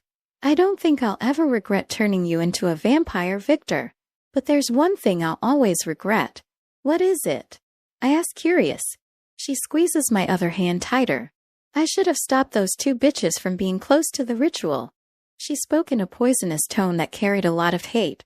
Two bitches? Is she talking about those voices? Why didn't she want them both close to the ritual? I look at Kaguya, and she shakes her head in a gesture that says she won't say anything. I look at Violet and see her with a murderous expression. I don't know what's going on, but one thing I'm sure of. If a woman is insecure, you must show confidence that everything will be fine. Advice from my mother. Don't worry, Violet. She looks at me confused. I move closer to her face and then I kiss her. She is surprised for a moment, but soon she kisses me back. But since we're both inexperienced, our teeth bump into each other. We both stopped kissing and looked at each other, and soon started to laugh a little. Don't worry about things you can't control. It will cause you stress. I recommend you enter the school of Stoicism. It will help you a lot. Stoicism? What is it? Violet asked. It's a philosophical doctrine that emerged in Greece in the 4th century. Some of its teachings are quite useful. I said, a little joking and a little serious. Violet looks at Kaguya. Kaguya nods and then she disappears. For a moment I saw her running towards the door. She probably went to buy a book or something. I'm slowly getting used to Kaguya's speed, but I still can't follow her with my eyes. But two bitches, huh? As I expected, more things happened after I bit Violet. I can think of two things that happened. I bit the other two female voices like I did with Violet, which I think is very unlikely. After all, Violet said the ritual can only be done by one person. Or those two voices did something to me. I'm inclined to believe this one since Violet is quite protective of me, and I don't remember what happened in the ritual either. Well, it's no use thinking about it too much now. I'll just keep this in mind until I find out more. I have to sort out more important things now. Currently, I am at the university. Before going to the university, I passed my job and resigned from McDonald's. I plan to earn money in a more practical way. I will rob thieves. Think about it. If you have the power of a superhuman, what will you work for? Be a good law-abiding citizen? PFF, the politicians themselves are the ones who steal the most, and they are the people who run this town. They just don't get caught because they know how to hide their tracks. So if I steal from a thief who stole from someone else, am I not a good person? Of course the money would be mine, and I wouldn't pay that money back or anything like that. But before that, I need 3 things. First, I need a fake SSN, a fake ID, and a fake bank account. As I don't know about this, I will ask Violet or Kaguya. They must know something. Second, I need a black mask. Third, I need a black uniform as cringe as possible. Those clothes that could only exist in anime like Tokyo Vampire or something. Like that, I need to make a persona, a thief who steals from other thieves. Fourth, this is optional, I need some music. Imagine from John Lennonvo. Why do I need this song? No reason, and the sound of the piano soothes me too. I plan to listen to it while I'm at college. First, I will rob thieves and make easy money. Then I will put this money in a bank in a tax haven. By doing this several times, I can solve my money problems. I could make it easier, I could just charm all the corrupt politicians and thieves, etc. But I will avoid doing that for now. After all, I believe the Inquisition has something that can track vampires. That's not too hard to deduce, assuming they hunt vampires. Honestly, this organization would be flawed from the start if they had no means of tracking down vampires. For now, I just need money. When I get money, I will think about what to do next. I'm at college alone. Violet is at my house. She said something about renovation or something. Before she left, I had to, unfortunately. I almost cry blood when I think about it again. Cough. Unfortunately, I had to delete my hardest game ever folder. More than 2 terabytes of videos were deleted. I cried blood when I hit the delete key on my computer. But it's all for the greater good. Yes, it's all for the greater good. I keep repeating that sentence in my head like it's a mantra. I can't have Violet finding out about that folder. Goodbye bachelor life, goodbye my porn. As I walked around the university, I noticed that people were looking at me differently. Before, they just looked at me and ignored me, but now they're looking at me with a shocked face, and sometimes they let out a sigh of disbelief. Hey, do you know him? A woman spoke in a low voice to her friend. He looks familiar, but at the same time he doesn't look familiar. The friend replied, he looks hot. I heard it from somewhere. I still think the captain of the basketball team is better. A woman says, well, I've changed a lot. Anyway, I walk towards my classroom but suddenly stop when I hear the sound of a basketball. Is our team playing today? I was curious. I am thinking about what to do now, but as I had decided that I just wanted to have fun at college, I decided to go to the basketball court. I was always interested in playing basketball. Before I couldn't because of my disease, but now? I clench my fist and the sound of bursting air is heard all around. What is that? Several people started to question. Did it look like something broke? A man said, let's check the lab. Another man spoke. While ignoring the little chaos I caused, I wore a predatory smile. Now I can play basketball. I walked to the basketball court and upon arriving at the basketball court, I see the university team playing a friendly match with the reserve players from the same university. They must be training. I pull my black sunglasses out of my pocket and put them on my face, and as soon as I activate my vision, my world turns red. I don't know why I do it, but it's kind of become a habit when I smell some weird smell. And when I walked into this court, I could smell something. I don't know why my sense of smell is more developed than normal vampires, but Violet just said I was special. Specifically speaking, my blood was special. The original blood. Who would have thought that the blood that gave me so much trouble would benefit me in the future? Life is ironic for sure. Suddenly my vision focused on a silhouette that had a red glowing mark on its neck. Yes, it looks like there's a vampire inside. I undo my red eyesight and take off my glasses, and it turns out that the person who is the vampire is the captain of the basketball team. Good, just the person I hate the most. Chapter 8. Grudges from the Past. Juan Davis, the captain of my high school basketball team. If you ask me which person I hate the most, I would name this man. Because of my illness, I was always in an anemic state, but that doesn't mean I couldn't do physical activities. In the past, when I was 20 years old, I was supervised by a physical educator who was my friend, and with his help, I could do light exercise. I've always had a craving since I was a teenager. I wanted to play sports. Do you know what it feels like to want to swim, play basketball, run, exercise, and not be able to? Because of my illness, I couldn't exert myself too much because if I tried too hard, I would pass out. In some of the worst cases, if I tried too hard, I would spend a week in bed at the hospital. But despite that, my doctor said I could do light exercise, and for me that was enough. I just wanted to get a basketball and play a little even if I was alone. But this man, Juan Davis, he wouldn't leave me alone. Every time I trained, every time I tried hard at something, he would come towards me and say, "This is pathetic. Why is a loser like you striving for something useless? You should just stay in a hospital bed." And right after that, He hit me and threw me to the ground while saying that I shouldn't have been born, that I was just a burden to my mother. The classic bullying that you can see in any American movie. He didn't hurt me too much. He just pushed me and told me I was useless while also saying that my mother shouldn't have given birth to me. But I still wouldn't give up. I wasn't doing it for him, I was doing it for me. However, with time I started to hate him. I accepted him talking about myself. It doesn't affect me so much, but my mother? That is unforgivable. I knew that what I was doing was useless, treating me like crap, hitting me, saying I was useless, bad-mouthing my mom. It was fun, right? I bet it was. After all, you always had a smile while doing it, right? It was like you were playing with an insect that could break at any moment, right? I put some strength in my hand and I felt his shoulder break. But I ask you now what? I must give Luan credit. He didn't show any expression when he felt his shoulder being broken. Looking at my fangs and my bloodshot eyes, he understood that I was just like him, and soon an angry growl came out of him. You're just a newborn. He tried to get up, but he just stayed where he was. He didn't expect me to have that much strength. Who gave you permission to get up? He looked at me with a shocked face that made my smile grow wider and wider. Luan, is everything okay there? Someone asked. Why, yes, we're just talking. Hearing the student's murmurs, I clicked my tongue, annoyed, and released Luan. My expression is back to normal, my teeth back to normal, and my eyes back to their bright blue. Now that I am calmer, I thought, this place has a lot of people. I walk over to the basketball and pick it up. Let's settle this the old-fashioned way. After all, we're not barbarians, right? I commented with a small smile. I notice his shoulder has already healed, as expected from vampire regeneration. I threw the ball to Luan. When Luan caught it, the force of the ball made him slide away from where he was. It just demonstrated once again how much stronger I was, even for a vampire who has been transformed for more than 1 year like Luan. I think my blood has given me some unexpected benefits, huh? 1-on-1, I said while holding up my finger.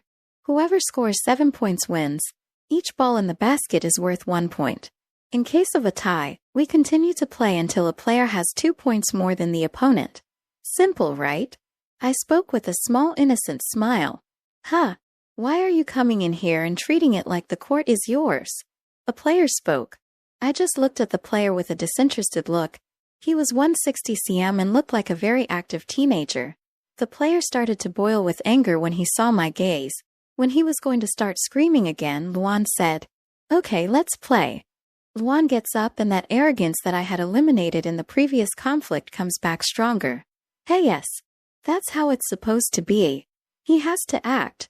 It can't break that easily. I won't be satisfied otherwise.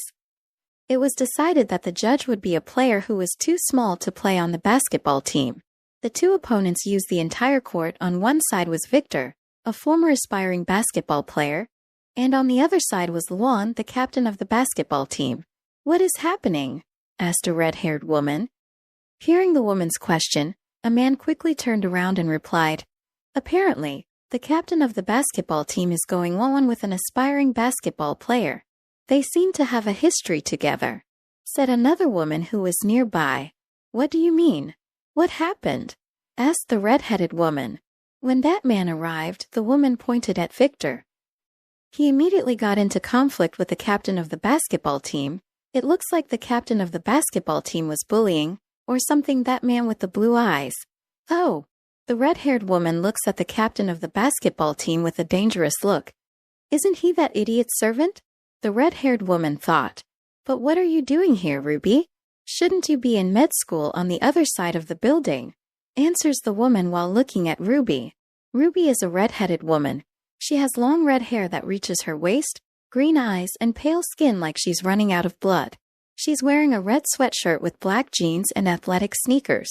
She is a little shorter than the girl who was talking to her, around 175 cm tall. Ruby has a curvy body that can't be hidden by the baggy clothes she was wearing, and what's most impressive about Ruby's appearance is her breasts, which appear to be too big. This is also one of the reasons why she wears baggy clothes. She doesn't like people looking at her breasts. Oh, I heard a commotion and I came here to see what was going on, Ruby said as she went up the bleachers. She looked at Victor for a long time until she unconsciously grabbed her neck. Who do you think will win? The woman next to Ruby asked. Ruby lets go of her neck and sits down calmly. I don't know. She spoke honestly. They won't use their powers here, right? Ruby suddenly looks at a spot and sees that spot is broken into a cobweb shape.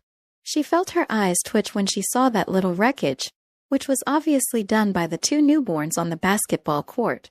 Miss Ruby, it's a surprise to see you here. Suddenly a blonde man with green eyes appeared. Coincidence? Of course it wasn't a coincidence, she thought disdainfully, but nothing showed on her expressionless face. Ruby looked at the blonde man. He looked like a typical middle-aged nobleman, tall, with blonde hair and green eyes. Ruby points to the place that was destroyed. The man follows Ruby's finger and watches it for a moment. "I'll take care of it," he said in an annoyed tone. "Who was the fool who caused this?" "TSK, it was probably my idiot of a dog," the blonde-haired man thought with annoyance. The man looks at Victor and Luan, who have started to approach each other from the court. The man sits down next to Ruby. "Whose newborn is this?" He spoke while looking at Victor with a haughty look, but he had a feeling he'd already seen Victor somewhere. Ruby snorts in disdain when she sees the man's gaze, but she doesn't let it show on her face. She just responds in a neutral tone. "He is the husband of the princess of the Snow Clan." Crack. Ruby looked at the spot and saw that the man had broken the bleachers a bit. She just looked at the man with "Are you serious?" look. She had just suggested not to attract attention and he did. "I guess the apple doesn't fall far from the rotten tree, huh?" Ruby thought as she associated the destruction on the court with the blonde man's subordinate. "Ha ha ha. You have got to be kidding, right? A plebeian with the princess of Clan Snow? Has hell frozen over and I didn't know about it? Ha ha ha ha." Ruby was tempted to further tease this man by saying that the Snow Clan princess wasn't the only one, but she was silent. "Cornelia, I hope you punish your subordinate after this event. You know we don't like attention."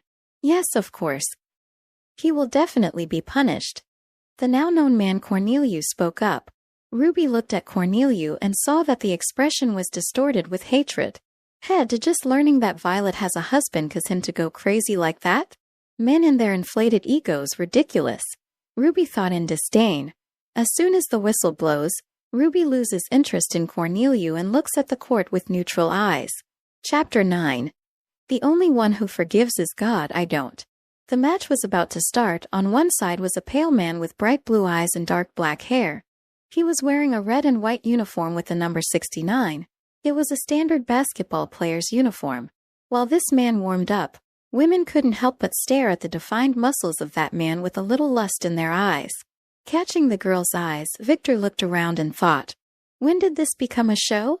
Well, let's have fun." Victor displayed a toothy grin, but unlike before, those teeth weren't changing into shark-like teeth. It was just a normal smile that showed all of his white teeth. Suddenly Victor looks towards the bleachers. He could feel something in the bleachers calling to him, but he couldn't identify what it was. "What are you doing, Lady Ruby?" Cornelia asked Ruby, confused when he saw her suddenly duck.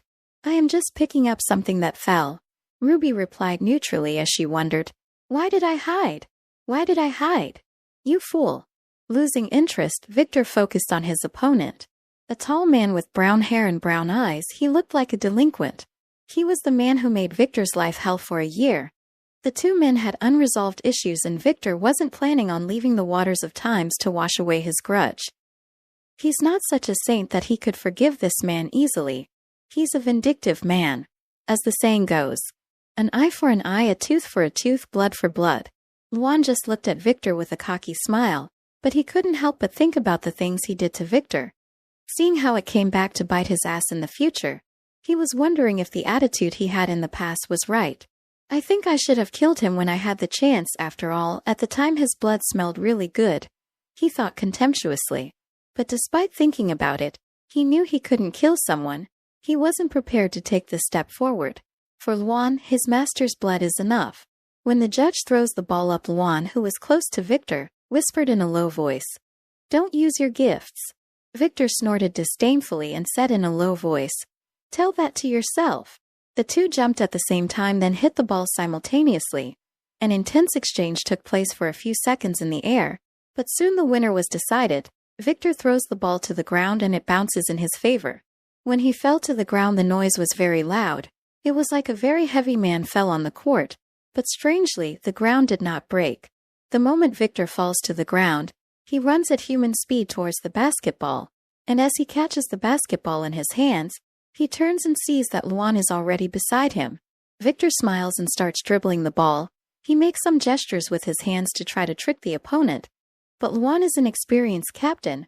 He wouldn't fall into that trap, and Victor knew that.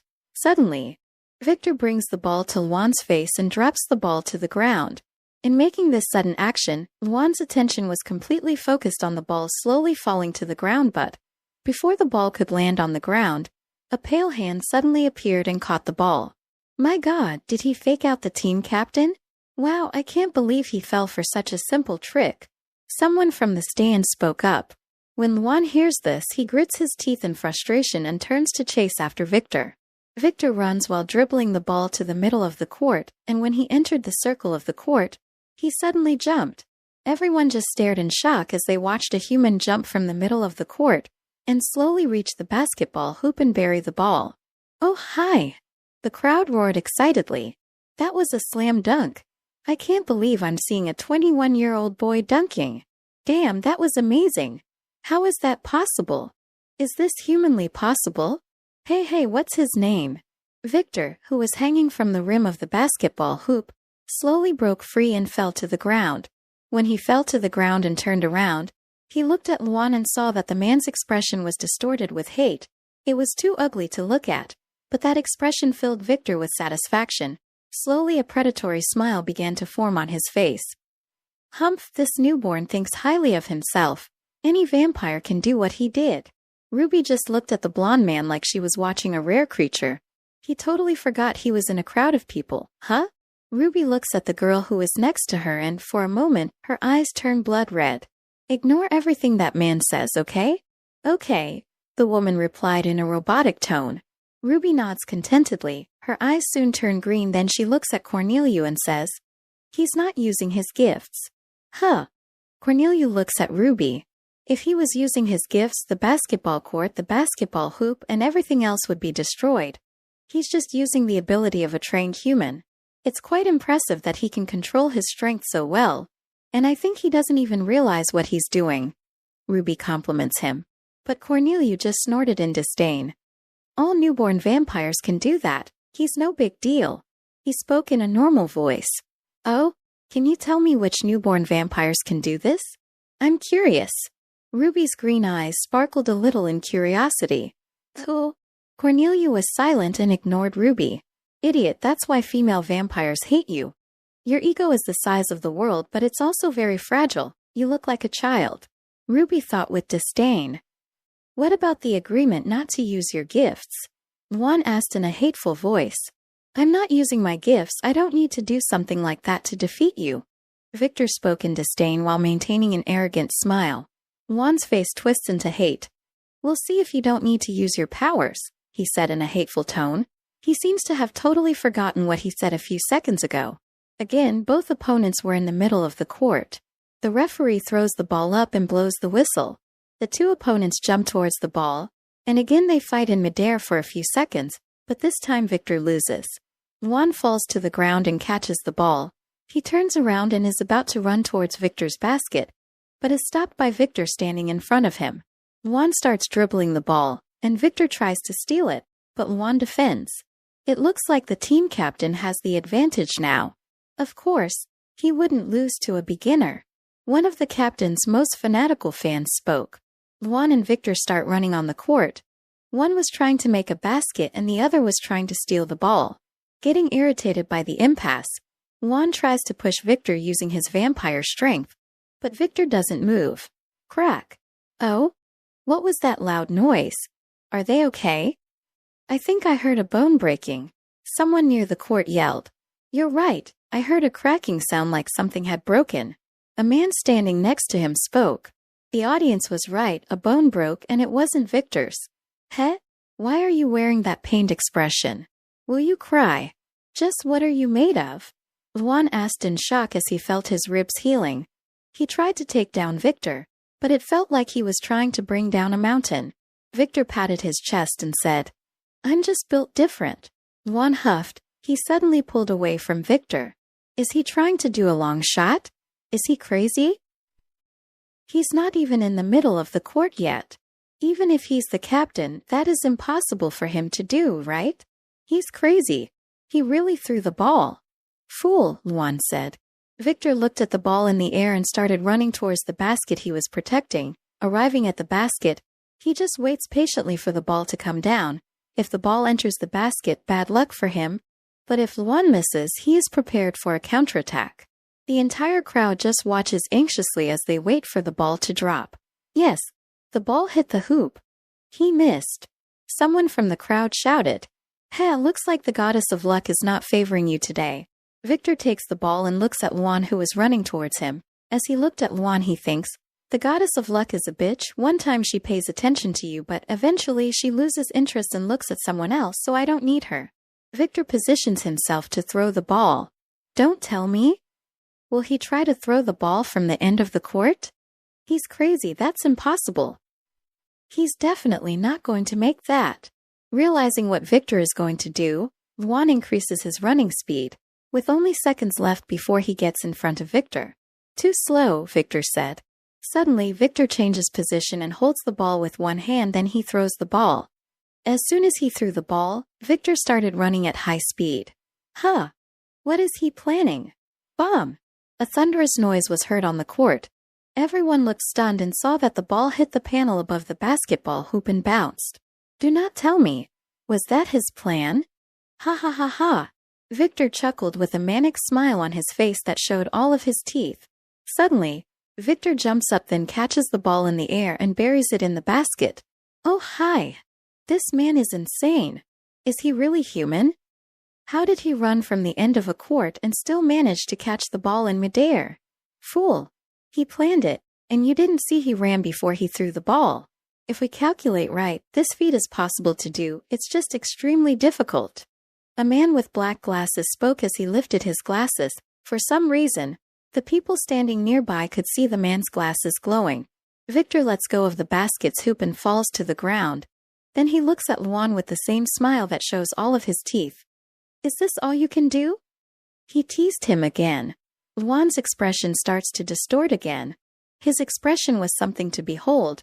He was extremely angry. Who does this newborn think he is? He comes to my territory and challenges me? Who does he think he is? He's just trash. I do not accept this. Seeing Luan's expression constantly changing, Victor just smiled, then smiled even more. He looked like a child who found a fun toy to break. Oh right. Luan spoke in a smug tone as if he realized something. I think I shouldn't hold back anymore. Victor stops smiling and looks at Luan. Noticing that his atmosphere has changed, he says in disdain, "Hey, and what happened to the agreement not to use powers? You've been using your powers from the start. Don't expect me to follow that rule. Tisk tsk, it looks like your brain is smaller than a dog. Actually saying you have a dog's brain is very offensive for the dog itself. After all, at least dogs are loyal," Victor said while pointing to a local. Luan followed Victor's finger. And the moment Luan saw a man with blonde hair and green eyes standing in the stands, he froze. Corneliu made a gesture with his mouth, and Luan seemed to understand what Corneliu had said. Looks like the dog found its owner. Victor flashed a sneer. And? What will you do? Victor asked as he smiled again.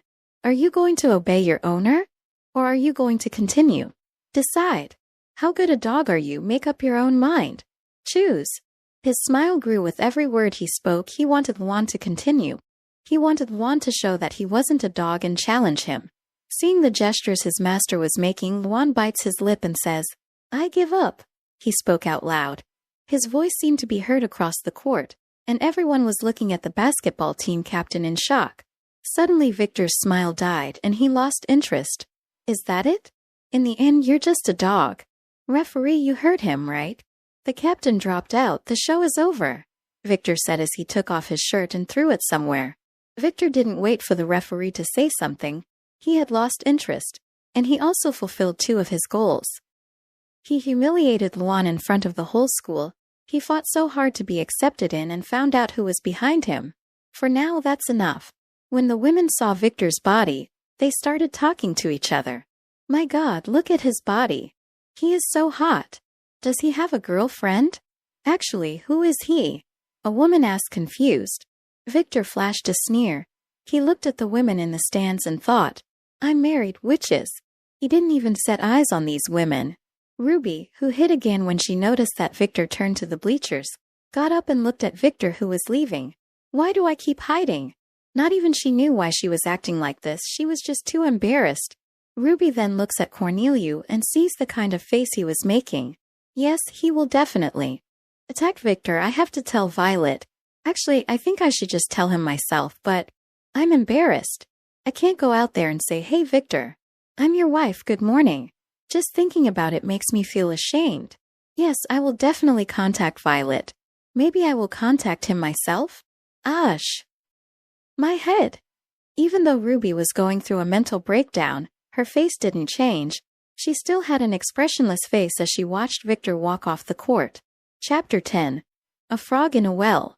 After the conflict I had with Luan, I lost interest in continuing college that day. I wasn't satisfied with just doing that to Luan.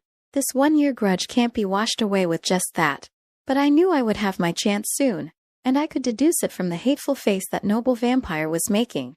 He wasn't even trying to hide his hatred for me, and honestly I didn't understand why he hated me so much.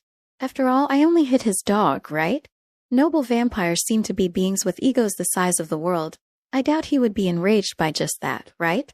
Before returning home, I purposely waited for the noble vampire in an open dark place. I know vampires can't walk in sunlight, but if he was in college at that time, then he must have ways to walk while the sun is shining in the sky, right? He might have some car that doesn't let sunlight in, or he might wear those clothes that cover his entire body. I waited for a few minutes, but when I realized he wasn't going to come, I lost interest. Before leaving the place where I was standing, I used my vampire vision to look around, and I didn't see any vampire souls. I only saw humans for several km. Realizing that everything was fine, I returned home. You fool! What were you thinking showing off in the middle of the entire university? Corneliu Funer yelled angrily as he hit the desk in the office he was at. Because of his supernatural strength, the desk he hit had his handprint carved into the wood.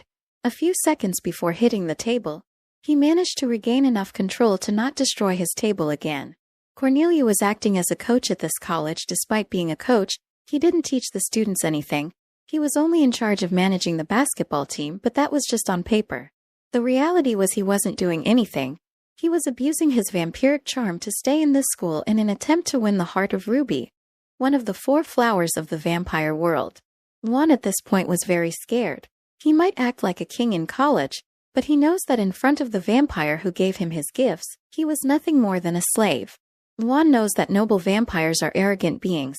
They think the world revolves around them and they have a planet-sized egos. But that ego is as fragile as glass. At least that's what Luan thinks of noble vampires. After all, he's only been in contact with a single noble vampire since he became a newborn. Luan looks at his master, Corneliu Funer, Airhouse Funer, a spoiled vampire who thinks he's the center of the world. Luan still remembers the day he was in a hospital bed and a young man who looked like a fairy tale prince showed up to help him. He felt he was chosen to be that prince's knight, but the reality was much more difficult than he imagined. This prince was nothing more than a spoiled vampire, but as he helped him out of that deplorable condition, he still feels gratitude to his master. You have nothing to say? Corneliu yelled angrily. Juan remained silent. He knows that no matter what he says, he will suffer the punishment anyway. After suffering from it for a year, he's already used to it. Torture is something very light when you get used to it. As long as my master is not touching my family, for me, a little torture is nothing. Tisk. Corneliu ignores Luan and starts biting his fingers as he starts to think. This was a habit he had had since he was a child. A few minutes later, Corneliu thought of something. He looked at Luan. I'll save your punishment for later, but first we must kill that newborn. Corneliu changed his aim. He thought that if he killed Victor he would be free to court Violet. Now that he knew Violet was in this town, he thought of it as an opportunity. Juan opens his eyes wide. Dabu, why should we kill him? He stuttered. Despite being a vampire for over a year, Juan still hadn't killed a soul. He always drank his master's blood after all. Are you questioning me? If I say do something, you do it. Don't forget your position here. Corneliu spoke with a distorted face. Why yes, master. Juan stammered. Corneliu nodded in satisfaction. He sits down in the chair and starts to get annoyed when he thinks a newborn has stolen one of the flowers of the vampire world. Violet had always been an object of desire for all young noble vampires. A beautiful vampire with one of the rarest bloodlines in the vampire world. He couldn't accept that a humble newborn had decided to steal his most prized possession. "Just wait, you little slave, I'm going to make you dog food," Corneliu spoke in a vicious tone. February 3rd. I'll be honest, I didn't expect Violet to make a huge basement in my house. I mean, I live in a normal American house and I also have a small basement, but what I'm seeing right now is just bullshit. My old normal basement that you can see in many American houses now looks like a cave that has lots of tunnels and rooms. What did she transform this basement into? This looks like an underground base that came out of some movie. Don't tell me she installed an artificial intelligence named Blue Queen too? A better question, how did she do it so fast?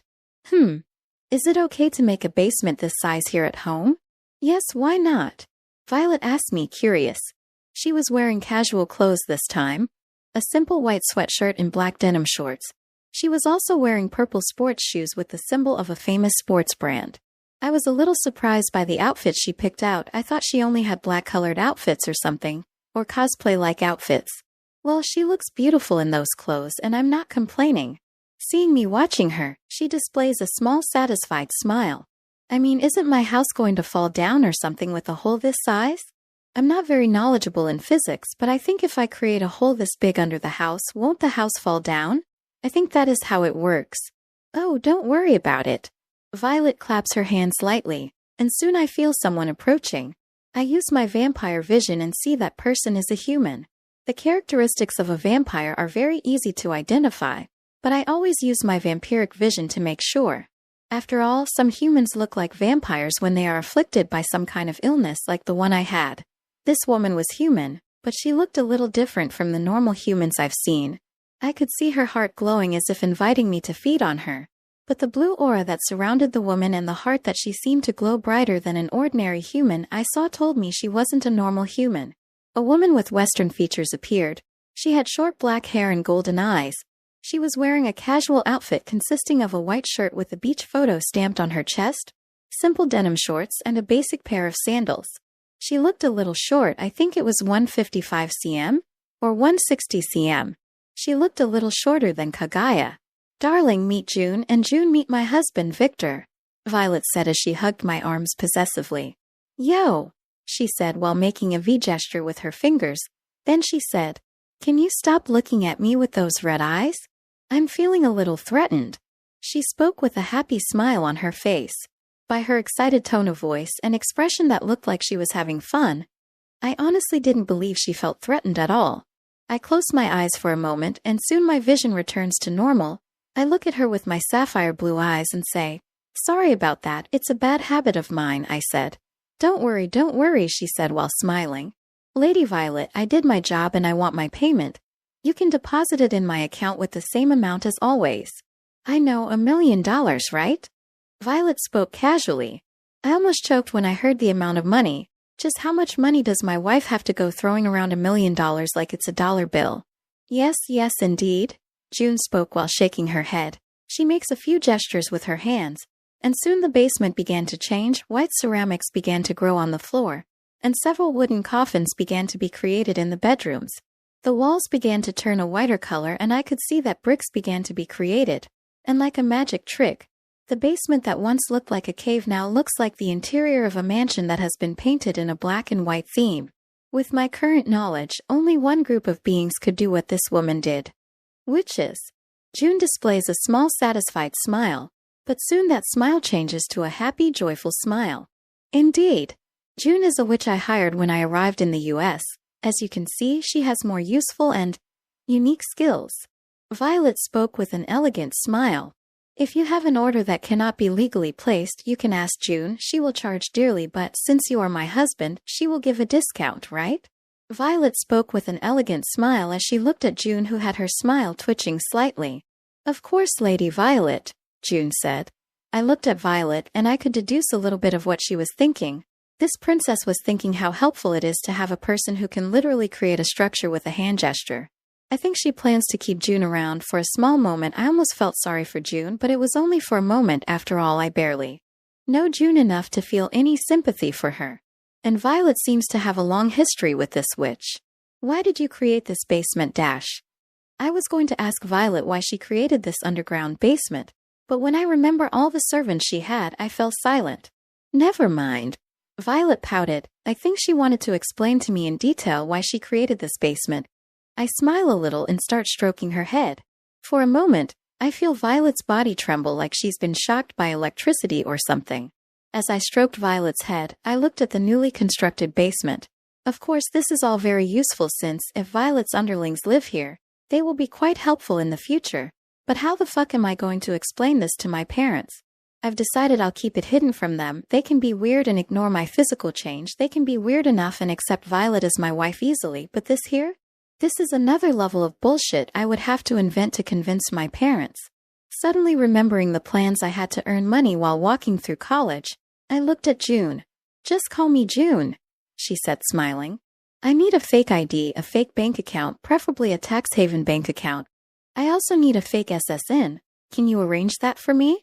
June looked at me confused, but soon she responded with a professional smile. Oh, that's easy. June picks up a phone and punches in some numbers. Then she starts talking to someone. A few minutes later she looks at me. Which fake name do you want? Name James Bond, James Smith. For a moment I almost named a famous agent from the movies. I thought it would be cool, but when I started stealing in the future it could get me into some issues. Copyrights. Believe me, copyright issues are very annoying. Stealing is much easier than solving copyright issues. She nodded. A few minutes passed again, and I could feel Violet's breathing start to get more erratic. She was looking at me with glowing red eyes. She looked like she was going to jump on me at any moment. For a moment I looked at my hand. Do I have a god hand? Why is she reacting like this just by me stroking her head? As I looked at my hand as if it were Midas' right hand. June just spoke on the phone, and soon she summons two documents. The first document is a fake ID card that has my fake SSN on it, and the other is my bank account. I look at the bank account document and I see the document is from a bank account in a tax-free country. The wonders of a tax haven. You are very efficient. Are all witches like this? I asked, genuinely surprised. This information is going to cost a little more. Do you really want to know? June spoke as her golden eyes sparkled a little. If this were an anime, I'm sure her eyes would turn into the $sign by now. Forget what I said. I reply. TSK, too bad, she pouted. She's really greedy, huh? Well, at least she's honest. Violet suddenly looks at June with her blood-red eyes. Leave, she spoke as the teeth began to change into sharp teeth that could tear flesh easily. June felt a shiver run down her spine as she looked into Violet's eyes. Cough. I remembered that I had to feed my cat in Hawaii. Take care. Lord husband, soon I will be back to collect money for my services. See ya. June makes a few gestures with her hands, and suddenly a magic circle appears on the ground, and she disappears. When June leaves, I suddenly feel an explosion of bloodlust coming from Violet. I display a small smile and I also let my desire out. I wanted her. I wanted her blood.